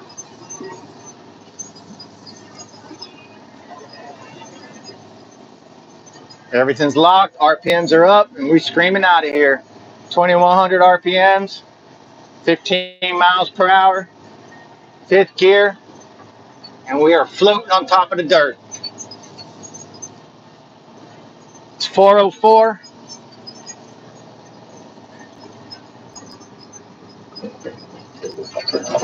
The goal of the day is to go and get that load. 4 o'clock. She might have been bringing her truck around, so I'm going to try to get out of here and not stop. I'll be back by 5. Should be all right. All right, we're on harder ground, so I can slow my RPMs down to 1,800. I'm in 5th gear. I'm doing 12. I'm at 1,600, and we can give the truck a little bit of a break.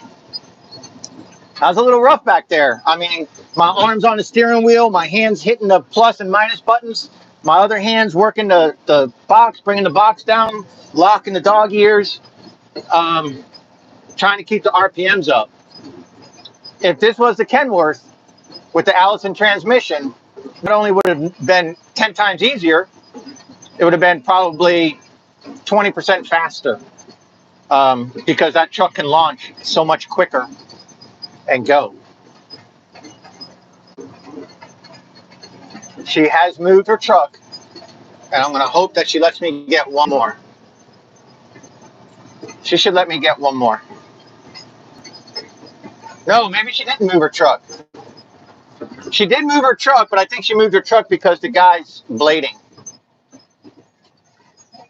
Come on, man, let's go. Come on, man. Okay, he wants to sign out. No, dude, come on. What are we doing here, man?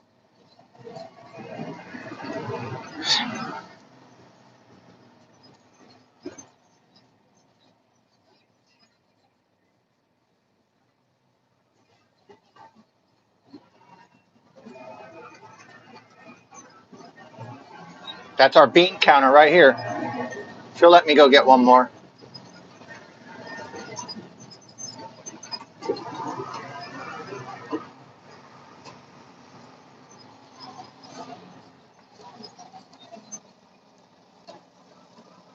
Amber, can I get one more? I can. Oh, it's only 25 minutes there. Yeah, I'll be right back.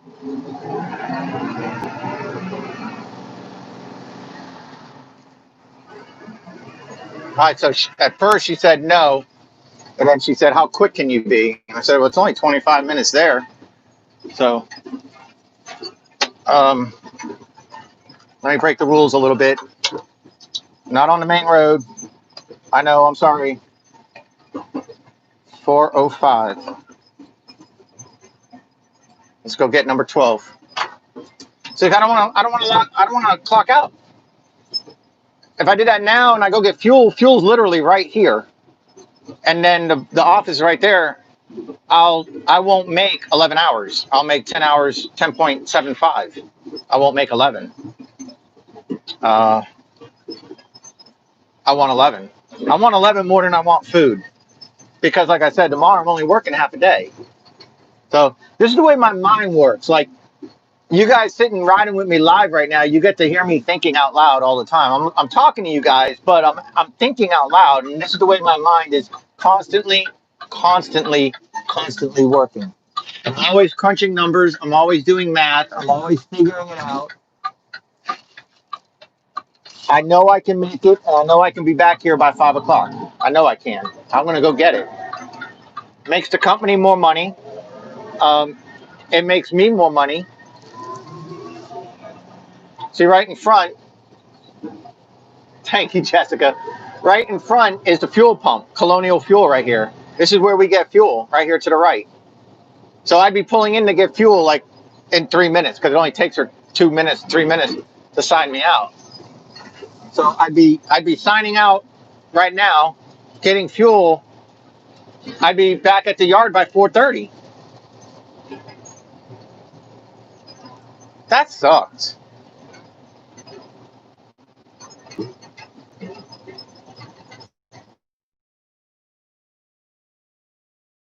Appreciate it.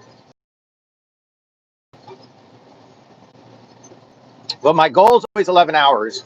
And if I was to mentor somebody, teach somebody, comes fire emergency little fire chief guy beside me. Go get it, killer.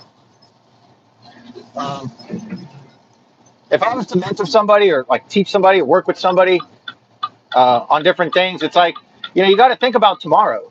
And in our industry, there is no tomorrow. Tomorrow is not guaranteed until you wake up and the roads are dry, and the dirt's dry, and the job site's dry. And in the Southeast, they talk about 30% chance of rain. You think, oh, that's good. Well, you happen to be the 30%. You're of the hey, Craig. Yeah, you are, Craig. I recognize your name. You got a big map. And when they say 30% chance of rain, that means 30% of the map that they're covering in that area is going to get rain. They don't know what 30%, but 30% of this area is going to get rain. And you might be working in this area, and that might be the 30% that gets rain. So, when you see that 30%, 40% chance of rain, there's a very good chance you're not working tomorrow. So you need to get all your hours today. Now, there's a very good chance I'm not going to be working Saturday. And Saturday is my overtime day. Fridays and Saturdays are my overtime day. I make 20 hours of overtime by working Fridays and Saturdays. And a little bit of Thursday. Usually I'm into overtime by 2 o'clock on Thursday. Really close. Hours of overtime, 2 hours on overtime on Thursday. And then that makes stress-free and easy Friday and Saturday. It's like, man, I'm making $25.50 an hour to drive a brand new dump truck. Life is good. I'll stop here and get a coffee now. It's like Monday, Tuesday, Wednesday, it's go, go, go, go, go to set up Thursday, Friday, and Saturday. And you pray that you can make it through Wednesday without rain. If you don't, you pray that you can make it up Thursday, Friday, and Saturday. So you can never count on tomorrow until tomorrow gets here. So, like, I see people complaining and arguing, and no, I don't miss the landfills, not at all. And they want to go home and they get mad at 3:30. I want, oh, we got to go back for another load. It's like, man, dude, you've only been on the clock for 8 hours, 9 hours. It's like work don't stop till 5 o'clock. People work a 9 to 5. This is your 9 to 5. You just get to start at 6. So you get to work 6 to 5. It's not a 9 to 5 job. It's a 2 5 job. It could be a little bit later, but it's usually not. Because there are rules in driving and stuff like that. You start at 6. You got to be parking your truck. You got to have downtime. You got to do all that. 11 hours of driving is plenty. I don't like to go over 11. I don't like to go under 11. I like 11.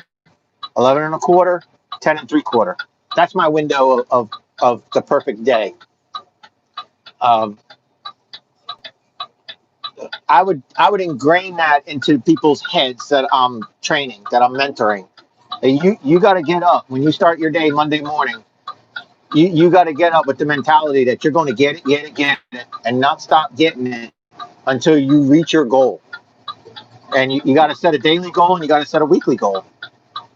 And your weekly goal, should be set within reason. Your daily goal should be set within reason, but it should be a hard goal to reach. Reaching that goal should have meaning. 11 hours has meaning. When you work 11 hours at $17 an hour, you're setting yourself up for a really nice paycheck because of the overtime. 11 hours has meaning. 9 hours is easy to get. 12 hours, I'm getting like really tired. I don't want to be in the truck for this long. My butt hurts. I don't have anybody at the house to rub it, Jessica. Anyways, I'm kidding. Jessica's probably some old guy with a hot picture. But hey, it's the internet. You never know. But I mean, I do have Rocky. Hey, Jesse. Yes, I've been a fangirl since watching the mowing videos for a few years now. Thank you, Jesse. I'm on my way. Oh, you're going to be greatly disappointed. Anyways, shit, that means I'm going to have to shave my ass. You know what I'm saying? I shave until you get to Snapchat me. I don't have Snapchat. I'm sorry. I'm not. You're going to get a whole bunch of people hitting you up now. I had Snapchat for a little while, and I don't like any of those social media things. I just don't. I'm sorry. And anything too good to be true, I've learned is never true. But you got to get it, man. You got to wake up and you got to go and you got to get it. And that's anything in life. If you want it, set a goal, make that goal hard to reach, make it obtainable, but make it a challenge so it actually means something when you get there. And it makes you respect it all the more. And it makes you respect the company and appreciate the company you work for even more when the company is providing you an opportunity to make goals like that. 60 hours a week, 65 hours a week. That's a damn good paycheck. And, regardless of where you're working, whether it's $11 an hour at Walmart or, $17 an hour driving trucks or $24 an hour, doing something else, or $40 an hour welding. That's a damn good paycheck.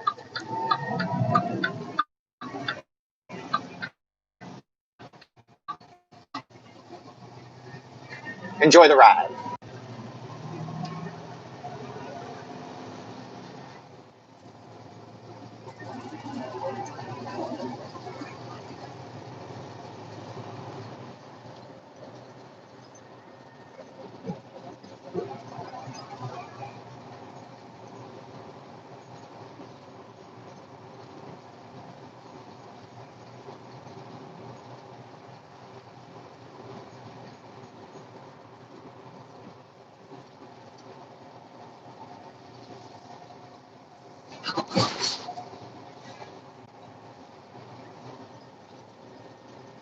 So I am hungry, but I don't want to let Amber down, the bean. She said, go ahead. I said I can make it back fast. So she said, go ahead. Her concern is that I can't get to the excavators on time and those guys are going to be complaining. So I'm probably going to be one of the only trucks going back. Everybody else is going to sign out. And other trucks, now don't get me wrong, there's other drivers that have an hour ride ahead of them to go home. All right, not everybody's office is right next to the job site like me. So yeah, I get to go and get another load, and I get to make my company more money, and I get to make another hour on the clock. But there's other drivers that, they're signing out at 4:30. They're pulling into the site now at 4:17, and they're going to go and dump. And they're going to sign out at close to 4:30, and they're not going to go back to their yard until they're not going to get back to their yard till 5:15, 5:30. They got to get fuel. They got to put their truck to bed. They got to put their paperwork to bed. They got to do their activities too. So I mean, don't get me wrong when I say people are signing out, too early and they're not respecting what they can make. There are people that, like I said, they're going to be driving for an hour, like that cat right there that just passed me. And he's got to go to Elabelle from here, so he's got a good hour's ride to get home. That starts to add up in your week. I'm off nights if you're talking to me. Yeah, I'm not on night shift anymore. I'm on days. I haven't done night shifts since about the second week in December, maybe. We ended up finishing that job. Again, I can't read every comment that y'all are sending up, so I do apologize because I am driving. But when I see it pop up, if it's small, I can glance at it and read it. But this damn camera that's on our window will actually see our eyes, and like it gets people looking down at their lap because they think they're sneaky. They put their phone on their leg and they're reading text messages down on their leg, and that camera catches you because your eyes are looking down, and the AI, artificial intelligence, is learning you. It's learning your gestures, it's learning your eyes, it's learning you.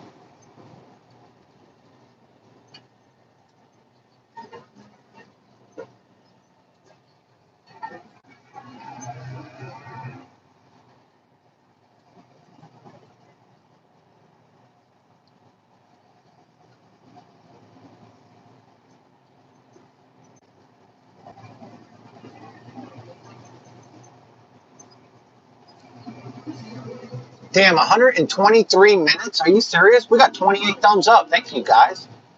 123 minutes. That's over 2 hours, isn't it? Wow. We've been seriously streaming. If you're just joining me, this is the 12 Pro Max with 5G, streaming through YouTube, obviously, in a phone holder, dash, whatever, on the dashboard, and plugged in charging with a rag shoved underneath the phone to try to help reduce some of the vibration. This is the same camera system that you guys have been seeing with the latest videos I've been putting up. I know I'm camped out in the left lane and you guys are going to yell at me, but I just don't have the patience right now to be in the right lane with some of these people. Traffic's pretty thick. I'm definitely not holding anybody up, and I'm trying to make a move on. So I'll get into the right lane here shortly. But I am trying to get to where I got to go because I don't want to let this lady down. She did me a justice. So to get this last load, I am 15, 20. I'm 25 minutes away from my 11-hour day. So I'm doing good. And then tomorrow I'm only going to work. If I work 7 hours tomorrow, so basically 6 to 1, my dentist appointment's at 2. So if I get 11 hours today, and then that's 33 hours for the week, and I get 7 hours tomorrow, that gets me to my 40 hours. If I work 11 and a half hours today, then I can cut out tomorrow at, like 11, like 12:30 instead of 1 o'clock. There's no guarantee I'm going to work till 1. I'm going to be hauling rock tomorrow from President Street in Savannah to Rankin, and I can't go and get another load of rock if I'm not going to be able to make it to dump it and make it back to the yard by say 1:15, so I can go home, take a shower, brush my teeth, and be ready for the dentist at 2 o'clock. So that means I have to be able to, by 11:30, I have to drop my load of rock. No, by 11. I have to drop my load of rock in Rincon so I can get back down, get a load, get back up to Rincon, drop it, and get back to my yard by 1 o'clock. So if I get there at 11:15, then guess what? Or 11:30, guess what? My day's going to end soon. My day's going to end at 12. I'm not going to make it to 1. So if I get 11 hours today and I only make it to 12 tomorrow, I'm going to get 39 hours. So I'm not going to start overtime Friday when I come back to work. That's why it's important to me. That's why I'm repeating it and I'm thinking it in my head. If I get 11 and a half hours today, then that gives me a 30-minute window tomorrow, a fudge factor.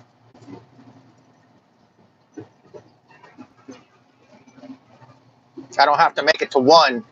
I can make it to 12:30. Come on, come on, come on. Them Suburbans are so ugly. They look like hearses.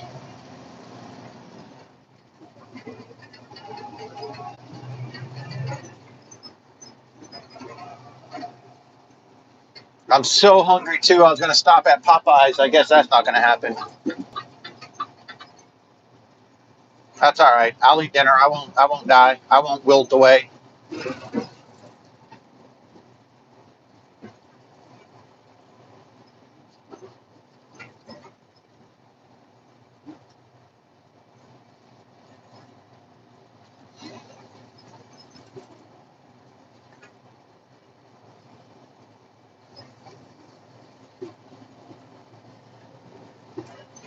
I do have a French onion soup in my refrigerator from last night.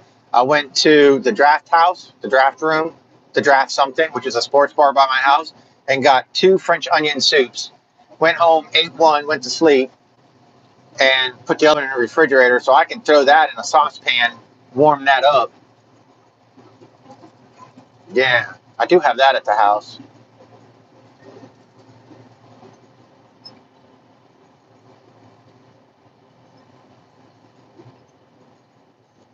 Oh, there goes Popeyes. Look at this line. Holy cow. It's backing up on the street. It's all for that chicken sandwich.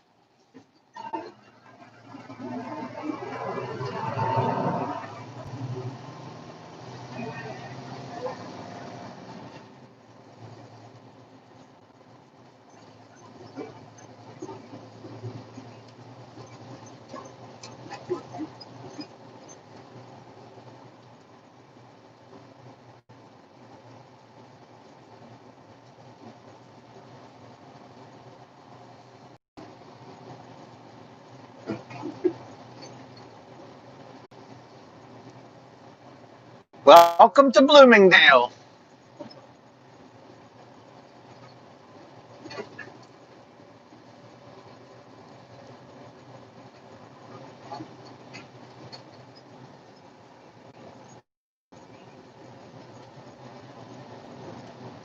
You know what I want to do? Well, first of all, I want to park this truck so I can read what Aaron and Jesse are talking about. So I don't know what's going on there, but I want to have a server in my truck, right? Check this out. I have an internet server in my truck of sorts. I want to be able to, I wonder if I could hotspot a laptop with OBS, like I have at my house, and then have multiple cameras plugged in with an inverter to provide power. No, I can do it through a USB hub. So a laptop, hotspot with my phone for data, 5G, have 3 cameras plugged into the computer, use OBS to stream live, and have all 3 cameras shooting at the same time. So you guys can choose dash cam, face cam, and cab cam. So like a camera back here shining out the window, but more into the cab, and have like that camera and this camera side by side, like looking out, and then have like face cam and I don't know. No, not that cam. Um, you know, face cam and I don't know, foot cam, like for like pedal work, whatever. Um, and have all that running at the same time and then go live where you guys would have 4 monitors that you can see. And then I would have the ability to click on all 4 cameras at one time, zoom in on the dash cam only, you know, because I could do all that. I could do that at the house easy. I stream, like I said. I stream.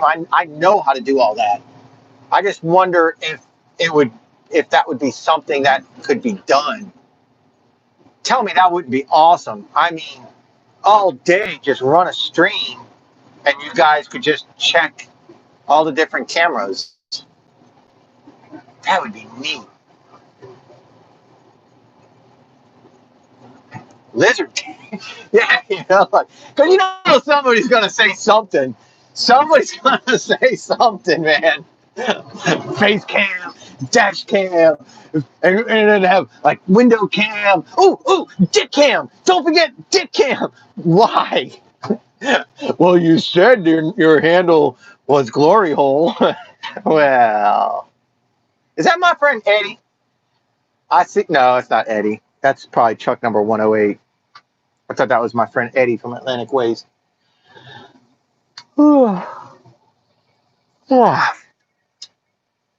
So, how you guys doing today? I only got 28 thumbs up. We're talking about freaking glory holes and dick cam, for freak's sakes. You can't get me to 30? Hey, what's going on, TLC Snow Team? You jumped in just in time. It's been a long day. We actually don't have those cameras anymore.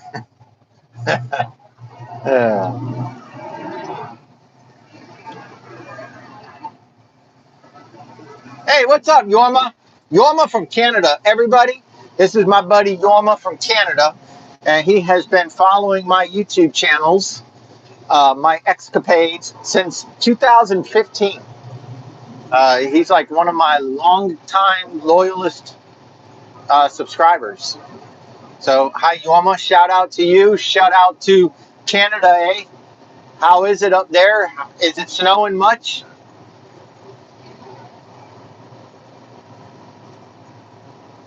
29 thumbs up. Woo, we almost got 30. Man, I tell you, not much snow. So not much snow blowing, not much snow work.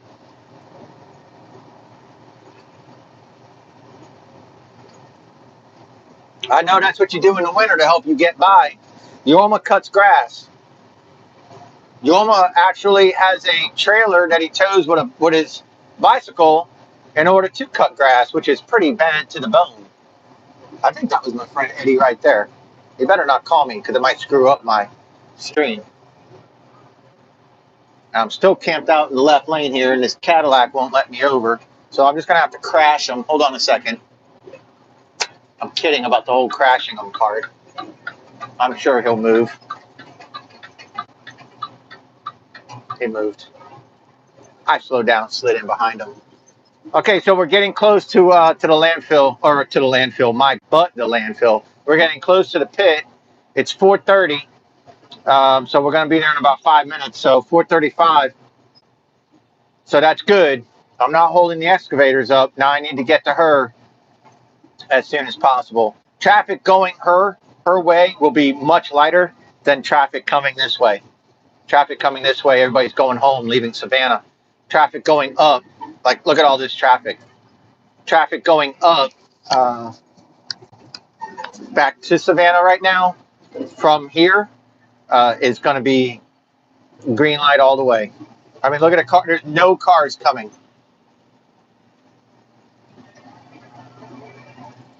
Well, I hope you get some snow, man, so you can make some money while you're waiting for those lawns to green back up. How is your girlfriend doing? I know she pops in every once in a while and says hi.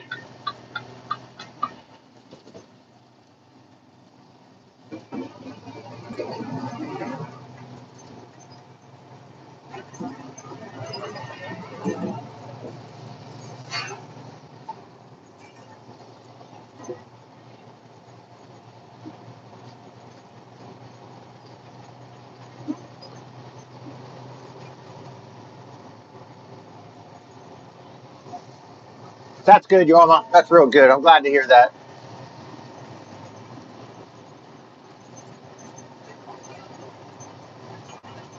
So I would be clocking out right about now, really close to right about now. So it'd be 10 hours and 10.75 hours.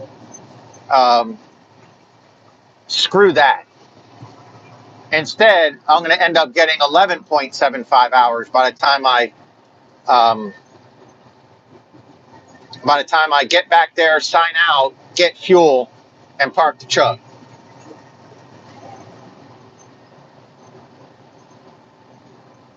If I don't get fuel, it'll shave maybe 10 minutes off my time if I needed to get home sooner.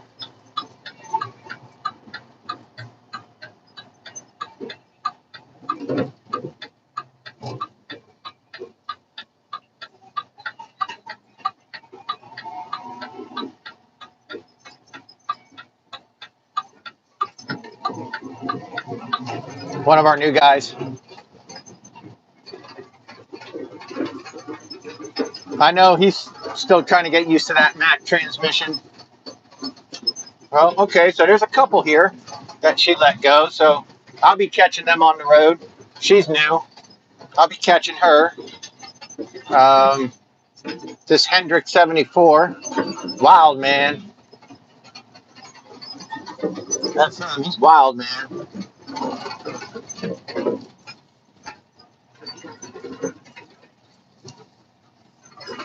Let's see if this guy's got a radio.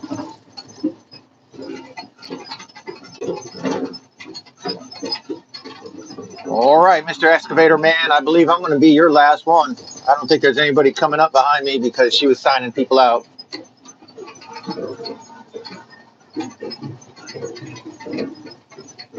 I don't think he has a radio.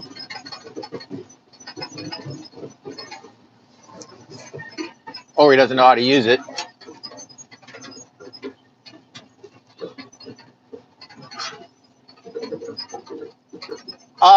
Here you go, Yorma. We're picking up clay. And taking clay from here to a new construction site where they're going to be building. He's on channel 1, not 19. No, we're all on 33 out here. We're building. Oh my goodness! And he hit my truck. There, God, that dude just dropped his load on my back, man. I mean, like seriously, he just dumped that crap. My truck's bouncing around, then he hit my box. That's so dirty. Oh, let me write my time down because we're on load number 12, baby. 12. Oh my God. He hit me again. Oh, it ain't going to be that cold tonight, Aaron. Not for us, anyways. Unless you're talking to Yorma.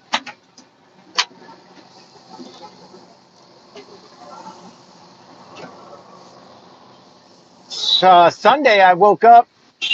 It was 31 degrees out. Oh, come on, Chuck. Oh, my goodness. Come on, Chuck. This thing won't even move. Come on. Climbing out. Second gear. Third gear. Oh, traction. Traction. Fourth gear. Fifth gear. Sixth gear.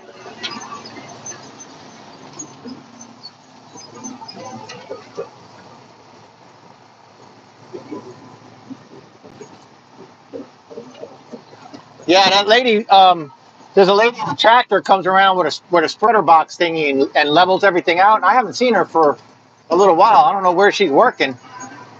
Come on, baby. But she needs to go grade out that area by that excavator.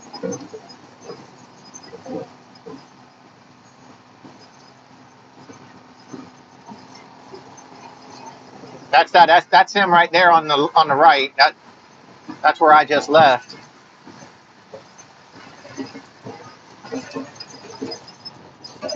Big bump, sorry. Oh, I'm just cleaning the stuff off. Making sure DOT ain't gonna get me. Let me go ahead and put my tarp on. Notice I said my tarp on and not my strap on.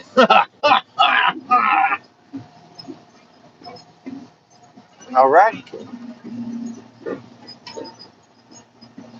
And there's that tractor to the right with the little spreader box thingy. She does a fantastic job. That's actually her in the white pickup truck I'm passing now. She does a fantastic job of leveling this place out. If it wasn't for her, we wouldn't be able to work. Our trucks, we would tear this ground up so bad. That lady all day long. That lady's just driving that tractor, giving us a nice way to get in and get out.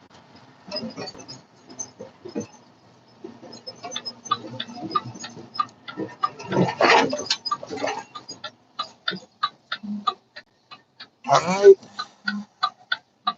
I'm clear to the right. I got 4 on the left.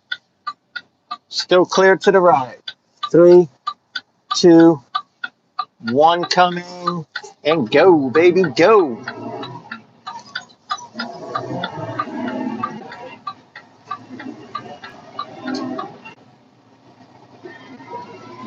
All right, guys, last run for the day, man. Let's take it all the way, take it to the house. I appreciate you guys hanging out with me. Don't forget to comment, subscribe, and all that good stuff. You are welcome, Ted. I'm so happy for you. I know you got that new pressure washer. I know your customers are loving you. Don't forget to keep a record of those customers. Let them know you're going to call them in 12 months. Give them a call and just say, hey, I'm the guy, blah, blah, blah. I'd like an opportunity to clean your house up again. It's time. The hardest part about pressure washing is getting the repeat customers. That's the hardest part. Lawn service is easy. You cut grass, they need you back in 2 weeks or a week or 10 days. Pressure washing, they forget about you. Then they get a flyer and then they're like, yeah, it does look kind of ugly. And they call a flyer. The hardest part about pressure washing is the advertising, the constant having to advertise. If you can build a base of customers, well, I tell you, a referral system and a base. So you tell them, hey, you get me somebody, and I'll take $10 off your next wash, and I'll do your wash in 12 months.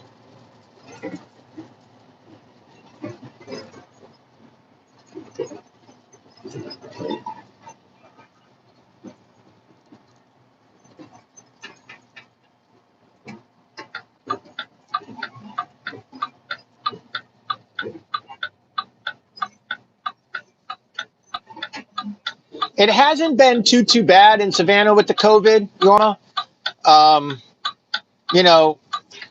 we have all types of precautions. We got to wear masks everywhere we go. A lot of places are still doing social distancing, restaurants and stuff like that. There's still like a lot of places are seating every other table and stuff like that. It was bad, when it all first started, March, April, stuff like that. May, June, and it kept continuing where, it was a lot of lack of work. Us being a new company, we didn't have a lot of work lined up. But then also with the COVID shutting down a lot of the jobs, the projects that were going on, it did kind of make it a little hairy. And, we lost a lot of drivers. Mark came here from North Carolina, and then we had somebody, and then I started the next day with that. Somebody's gone. I'm not going to say any names, but that person's gone. So now I have the longest seniority.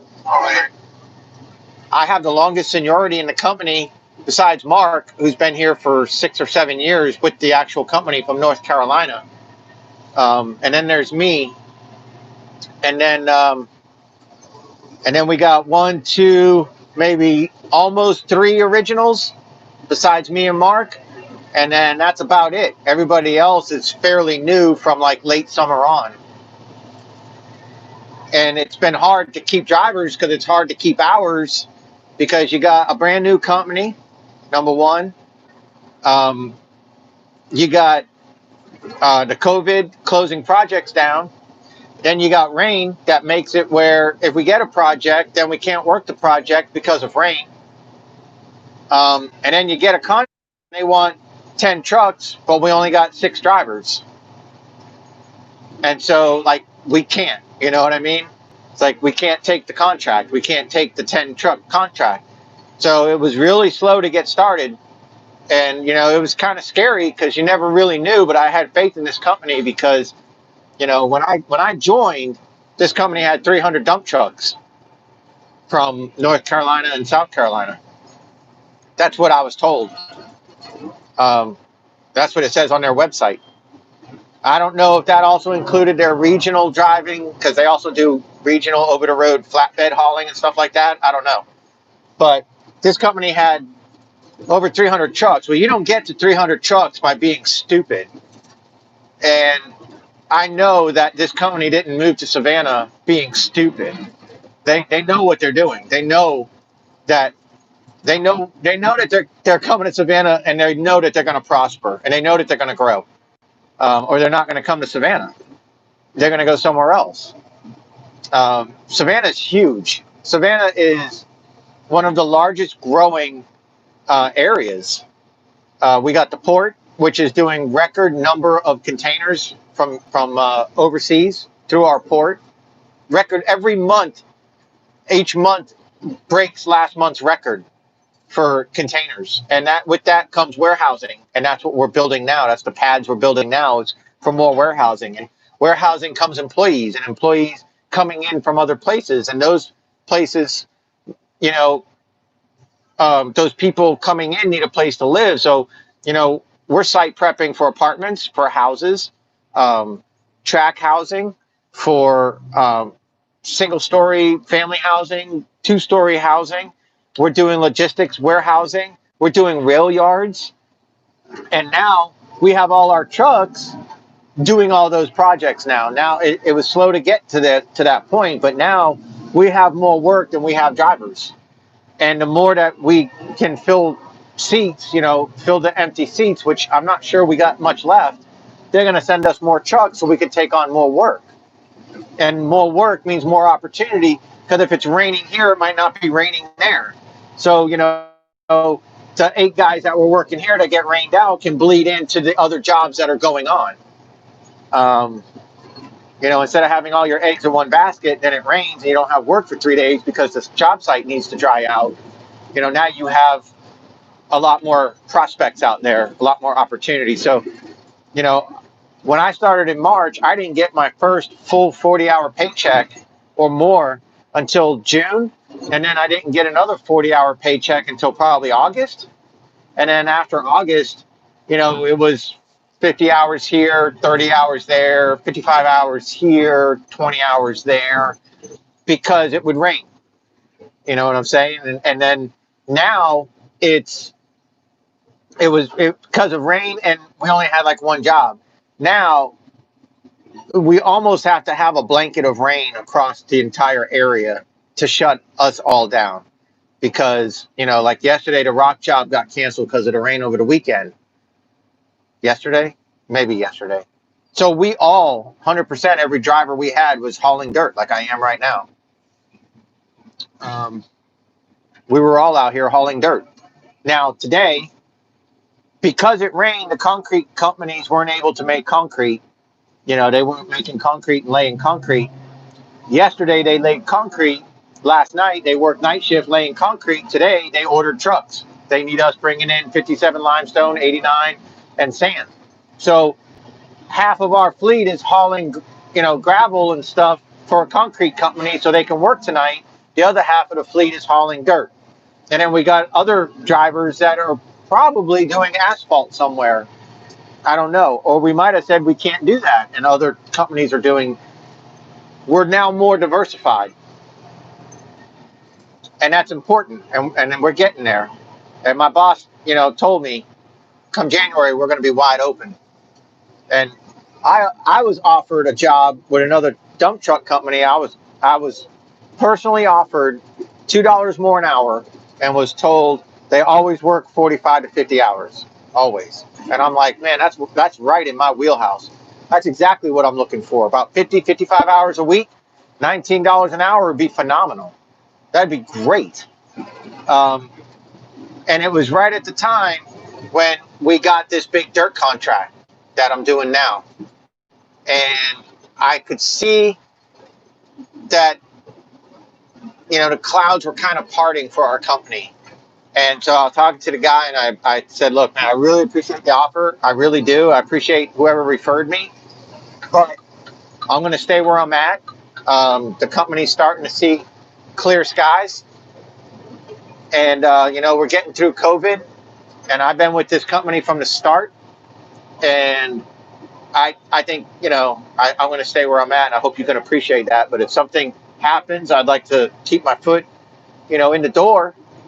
And I hope you can appreciate the fact that I'm not going to just walk out on my boss now that he needs me. We need drivers to be able to do this contract. And we had like 24 trucks on the yard, and we only had like 14 drivers. And this place wanted 30 trucks. It's like, I'm not going to walk out on my boss now. And so I told my boss, I was like, hey, look, this happened. This is the conversation I had.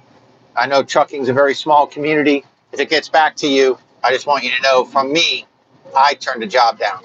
And this was why. So I go to 18 an hour in a couple of months, and then in a year I'll be at 19 an hour, and I'm in brand new equipment. And like I said, we have more work than we have drivers right now. We're still trying to steady hire. And they're going to bring more trucks.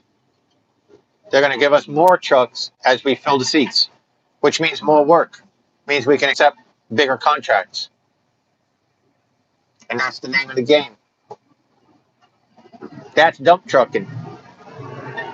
29 thumbs up. Come on. I just gave you guys a 30-minute soliloquy. I don't know what it's called. Dissertation. You guys can. Yes, I used a blinker. I sure did, because there's a truck coming behind me. I sure did. What time is it? 4:50. Oh boy, I hope she's not mad at me. I know I'm not far behind those other two Mack trucks. Look at this pool of police right here. Speed limit's 45 right here, but as soon as you hit them yellow signs up ahead, it goes to 35. He could be shooting radar coming the other way. It's 35 coming the other way, all the way up to that sign where it said 45. It ain't 45 till you pass that sign, bucko. But yeah, I should be catching those other Macks, and I know I'll float in the dirt quicker than those guys. So while they're signing out, I'll pull up on them, and she should be happy with that. I just don't want her sitting around waiting for me and then being mad. And then tomorrow, well, not tomorrow, but then the next time I ask for one more, she says, no, you screwed me. Which wouldn't be the first time a girl said no after I screwed her. Wait, come on.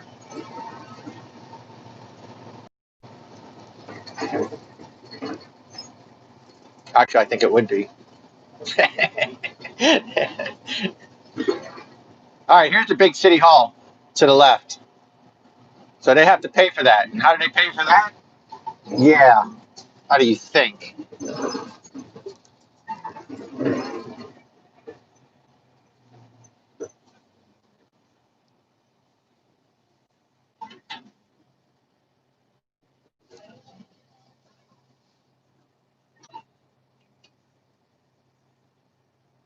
What am I hearing?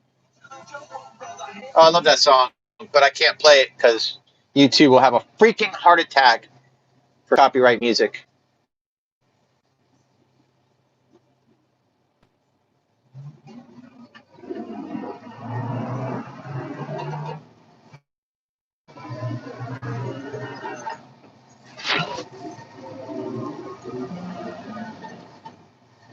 Guys, we've been hanging out for 2.5 hours, man.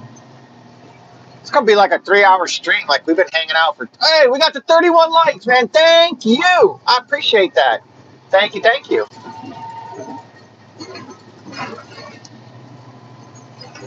I don't think I ever got the 31 likes on a live video, even on my DansVlog, and I got damn near 78,000 subscribers over there.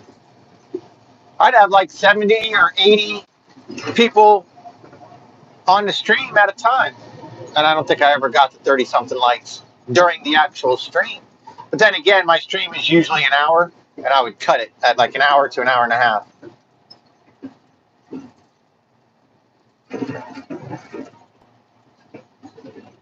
Remember, DansVlog Gaming. Well, I like live streaming. It's a lot of fun. I don't get to do anything creative, though, and I do like to be creative. But I do like live streaming because it's an opportunity for me to be with you guys. You're not going to sit back and watch a video that I post. You're going to participate. You get to ask me a question. You get to talk to other people. Yes, Jesse, I'll pick you up more often. Unless you're talking to Aaron. Hey, Aaron, why don't you get your own stream? Get your own tots. Gross. Name that movie. Name that movie, Aaron. If you name that movie, you can have the girl. Get your own tots. Come on, Aaron. Come on. Okay, but I still want to know if Aaron knows the name of that movie. Come on. It cost like $100,000 to make the whole movie, and it made millions of dollars. It's a very explosive name. Okay, he's sitting in class, and he's eating tots. He's eating tots, tater tots, out of his pocket of his leg, out of his cargo pants, and he's eating them. And the guy says, "Come on, man, give me a tot." And the guy and the dude goes, "Get your own tots, God." And the dude gets mad and kicks his leg and smashes the tots. And he goes, "Gross." So he goes. So the line of the movie is, "Get your own tots, gross." Come on, it's explosive. It's a type of ice cream, and it's explosive. Well, it's close to a type of ice cream. It sounds like it.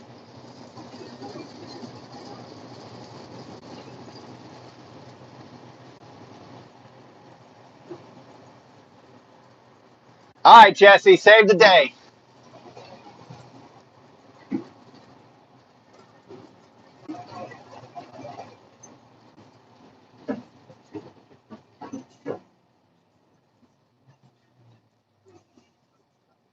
That's it. Ding, ding, ding, ding, ding. Jesse wins. Napoleon Dynamite is one of the dumbest, yet one of the best movies ever made because of how simple it was made. It's a YouTube video, and it made millions in the movie theater. I mean, it's nothing more than just a well-written YouTube video. Filmed by basically amateurs for like nothing. And it did fantastic. And a lot of people are like, "Oh man, this movie's dumb." When I started watching it, I was in Iraq, and I started watching it because you start to run out of things to watch. You can only watch Rambo so many times. The movie just started out. I was like, "This is the dumbest thing I ever." And by like, I don't know, 30% of the way through the movie, I was laughing my ass off. I was like, "This movie is king for one-liners. This movie is going to be huge." And sure enough, man, that movie turned out to be a really big movie. Napoleon Dynamite. I like her bangs. Yeah, I like your bangs. Your mom goes to college. There's so many one-liners out of that movie.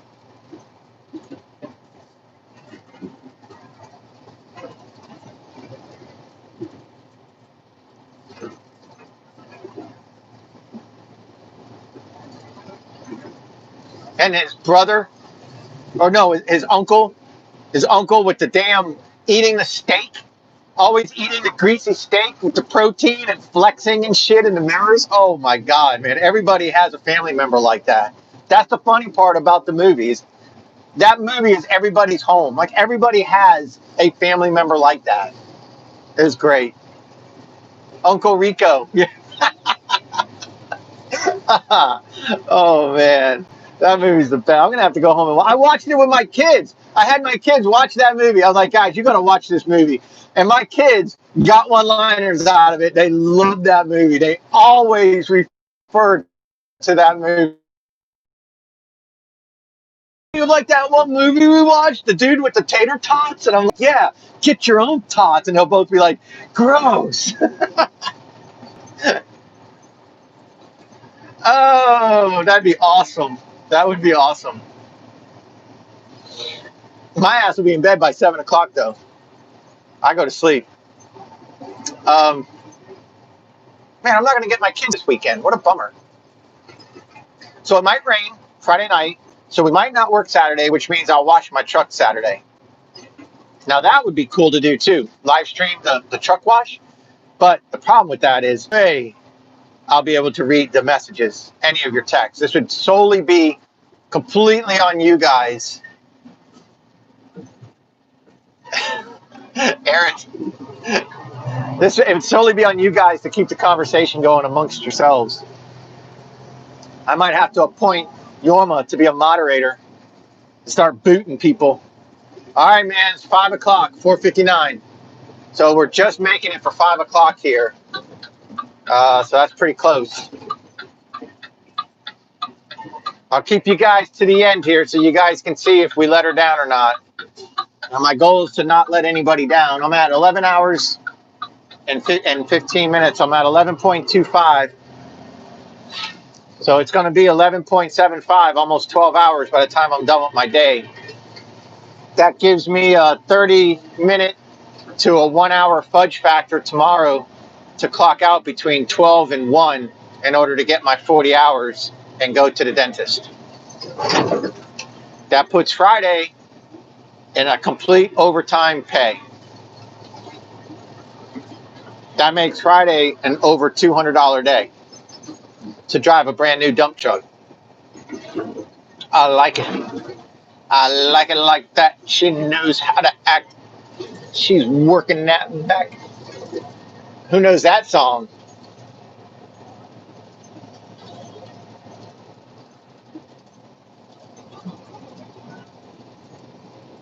There you go, Jesse. God almighty. Jesse's my mini me. Slow motion for me. I love that song. There's the fuel pumps. And my 2 Blue Max Mack trucks have not come out yet. So I can't be pissing her off too much because I'm lining up with them.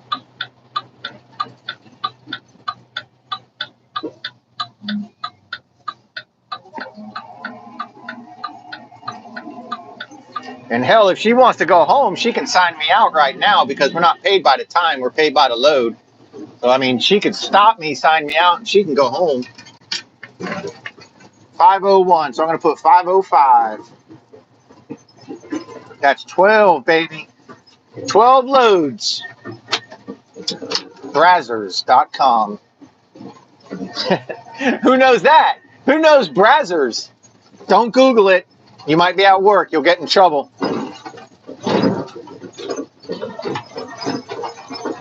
My bosses are in North Carolina watching this stream right now, and they all raised their hand, and then they went, oops, never mind.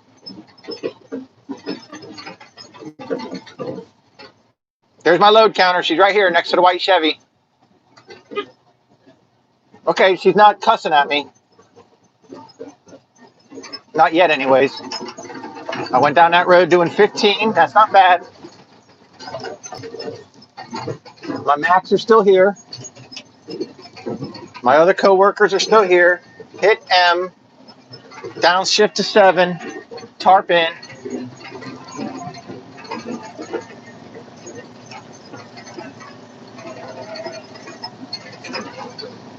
And I'm running it because I want to get on their bumpers.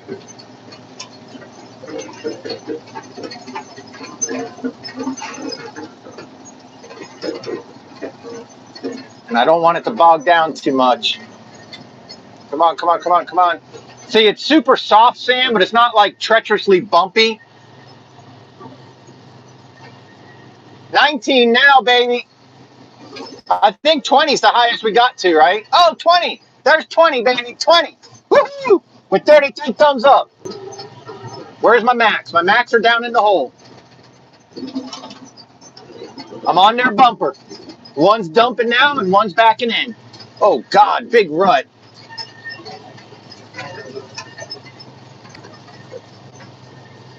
Nothing like going against the grain.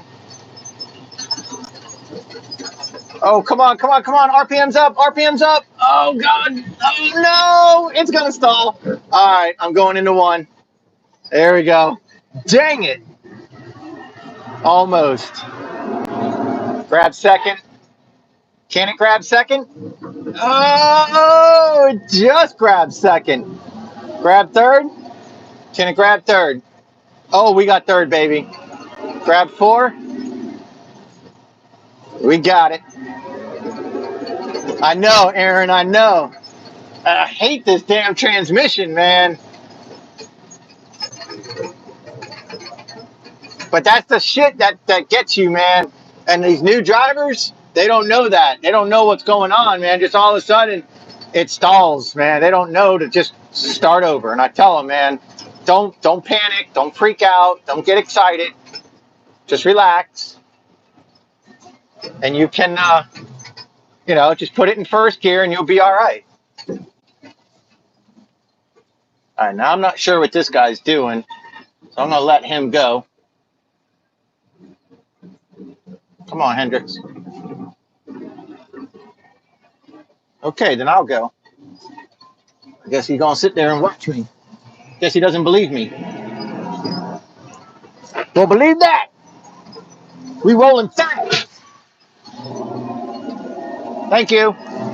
Now I'll hit 2. See, I can hit second gear and back up like a mofo. But I can't hit the PTO switch. If I turn my PTO on right now, it'll turn my engine. It'll kill it. It'll engage the clutch. Truck will die.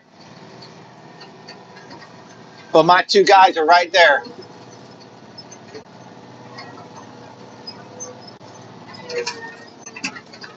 They're right in front of me. So I'll be on them.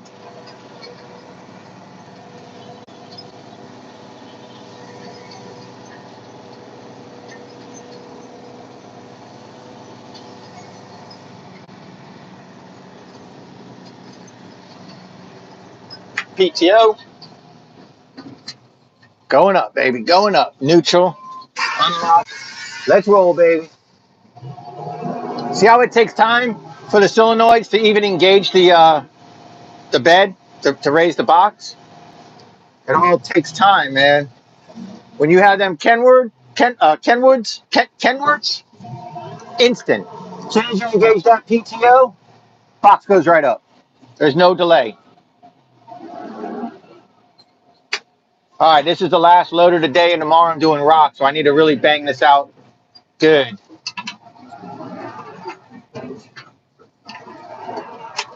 And I got this Hendricks truck coming. Come on. There's a good one. That wasn't a good one. These damn Macs are hard to bang. There's a good one. That was a really good one. That's why they call me the glory hole. Ah, dang it. Shut up. This guy, he's like, that guy must have a vibrator. Why is he laughing so much? There we go. Now it does it easy when you come down. See that? It does it pretty easy there. These trucks are hard to bang their boxes out, man. Sometimes you can get it down real good, and sometimes you can't. It's because the tailgate's so light. It's like it already moving back, and then you hit the gas, and it's already moving back, and then when you hit the brake, it was already it screws you up. You got like if you can see a shadow on the ground, it's a huge help if you can see the shadow of your tailgate.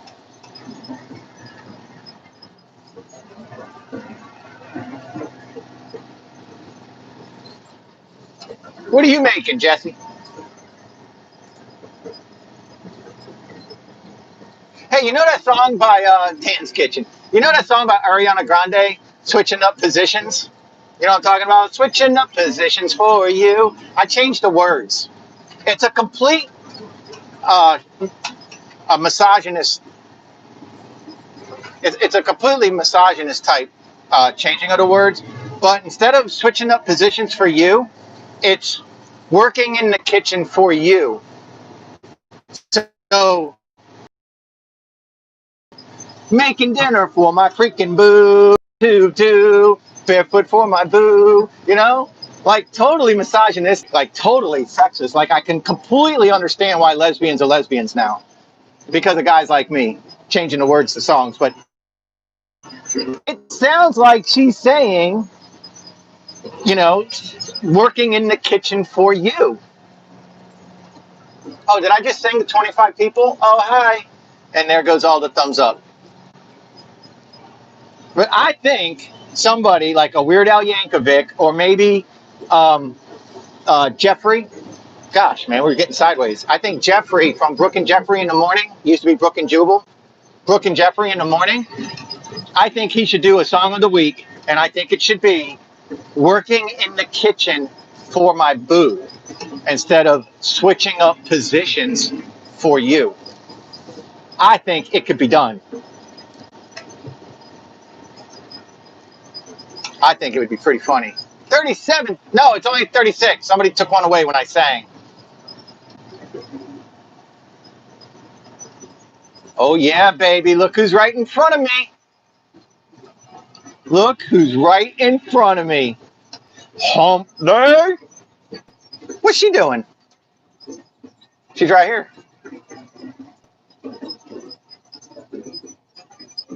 I don't know what she's doing, but she needs to sign me out. If you don't mind, give me just a second. I didn't hold her back at all. I'll be right back.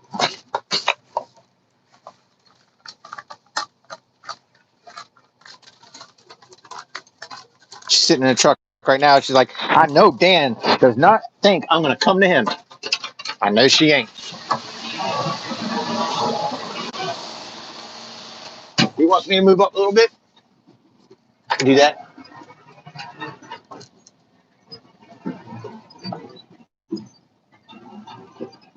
And that's all you get. That's all you get, Jack. I'll be right back.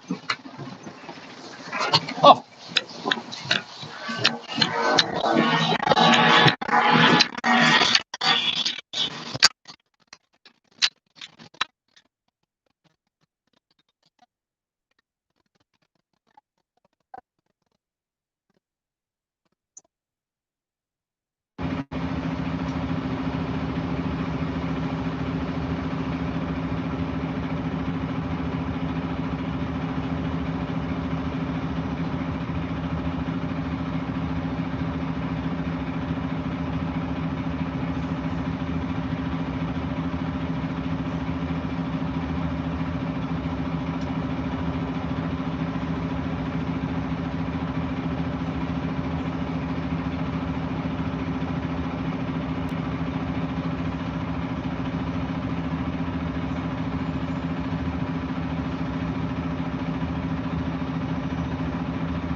Okay, I'm back. Sorry.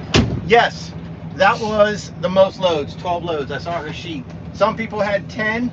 I didn't see any 11s, and I saw mostly 9s, and I saw some 8s. So, Blue Max represent, baby. And I said, I didn't screw you up at all, did I? And she's like, no, you're fine. I was like, oh, good. Good, good, and good. And we have no fuel. Holy crap. Holy crap. We did 300 miles today. I'm almost on red. I can't show you. I'm not going to touch it, but I am almost on freaking red, and my DEF is almost on red. Wow. That's amazing. That is amazing. I had half a tank this morning on my DEF, so it must have did some regenning or something. But my fuel is below a quarter tank, and that was topped off last night. I was at 33.6 something last night. Now I'm at 33.9. Damn, I did 300 freaking miles today? That can't be right. Maybe I did 200. Maybe I was at 33.7. Damn. No, my fuel's right here, literally. I'm going to pull into the fuel pump before you can count to 30. Okay, I'm going to pull into the fuel pump before you can freaking count to 10. It's right here in front of me, right after this Napa sign. We got it. And so we have a credit card that we use, little credit card system, and you just put in the PIN for your truck, put in your miles, choose your pump, and you're good to go.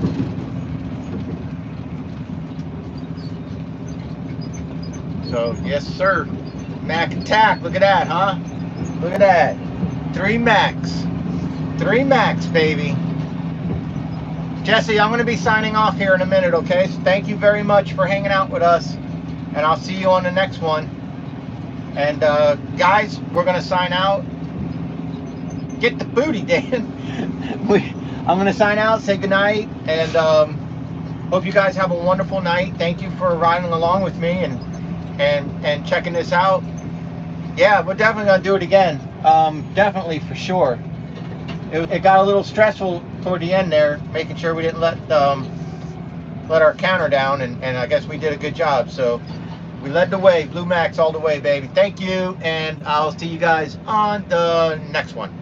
Or, yeah. Good night. Good night, Jennifer.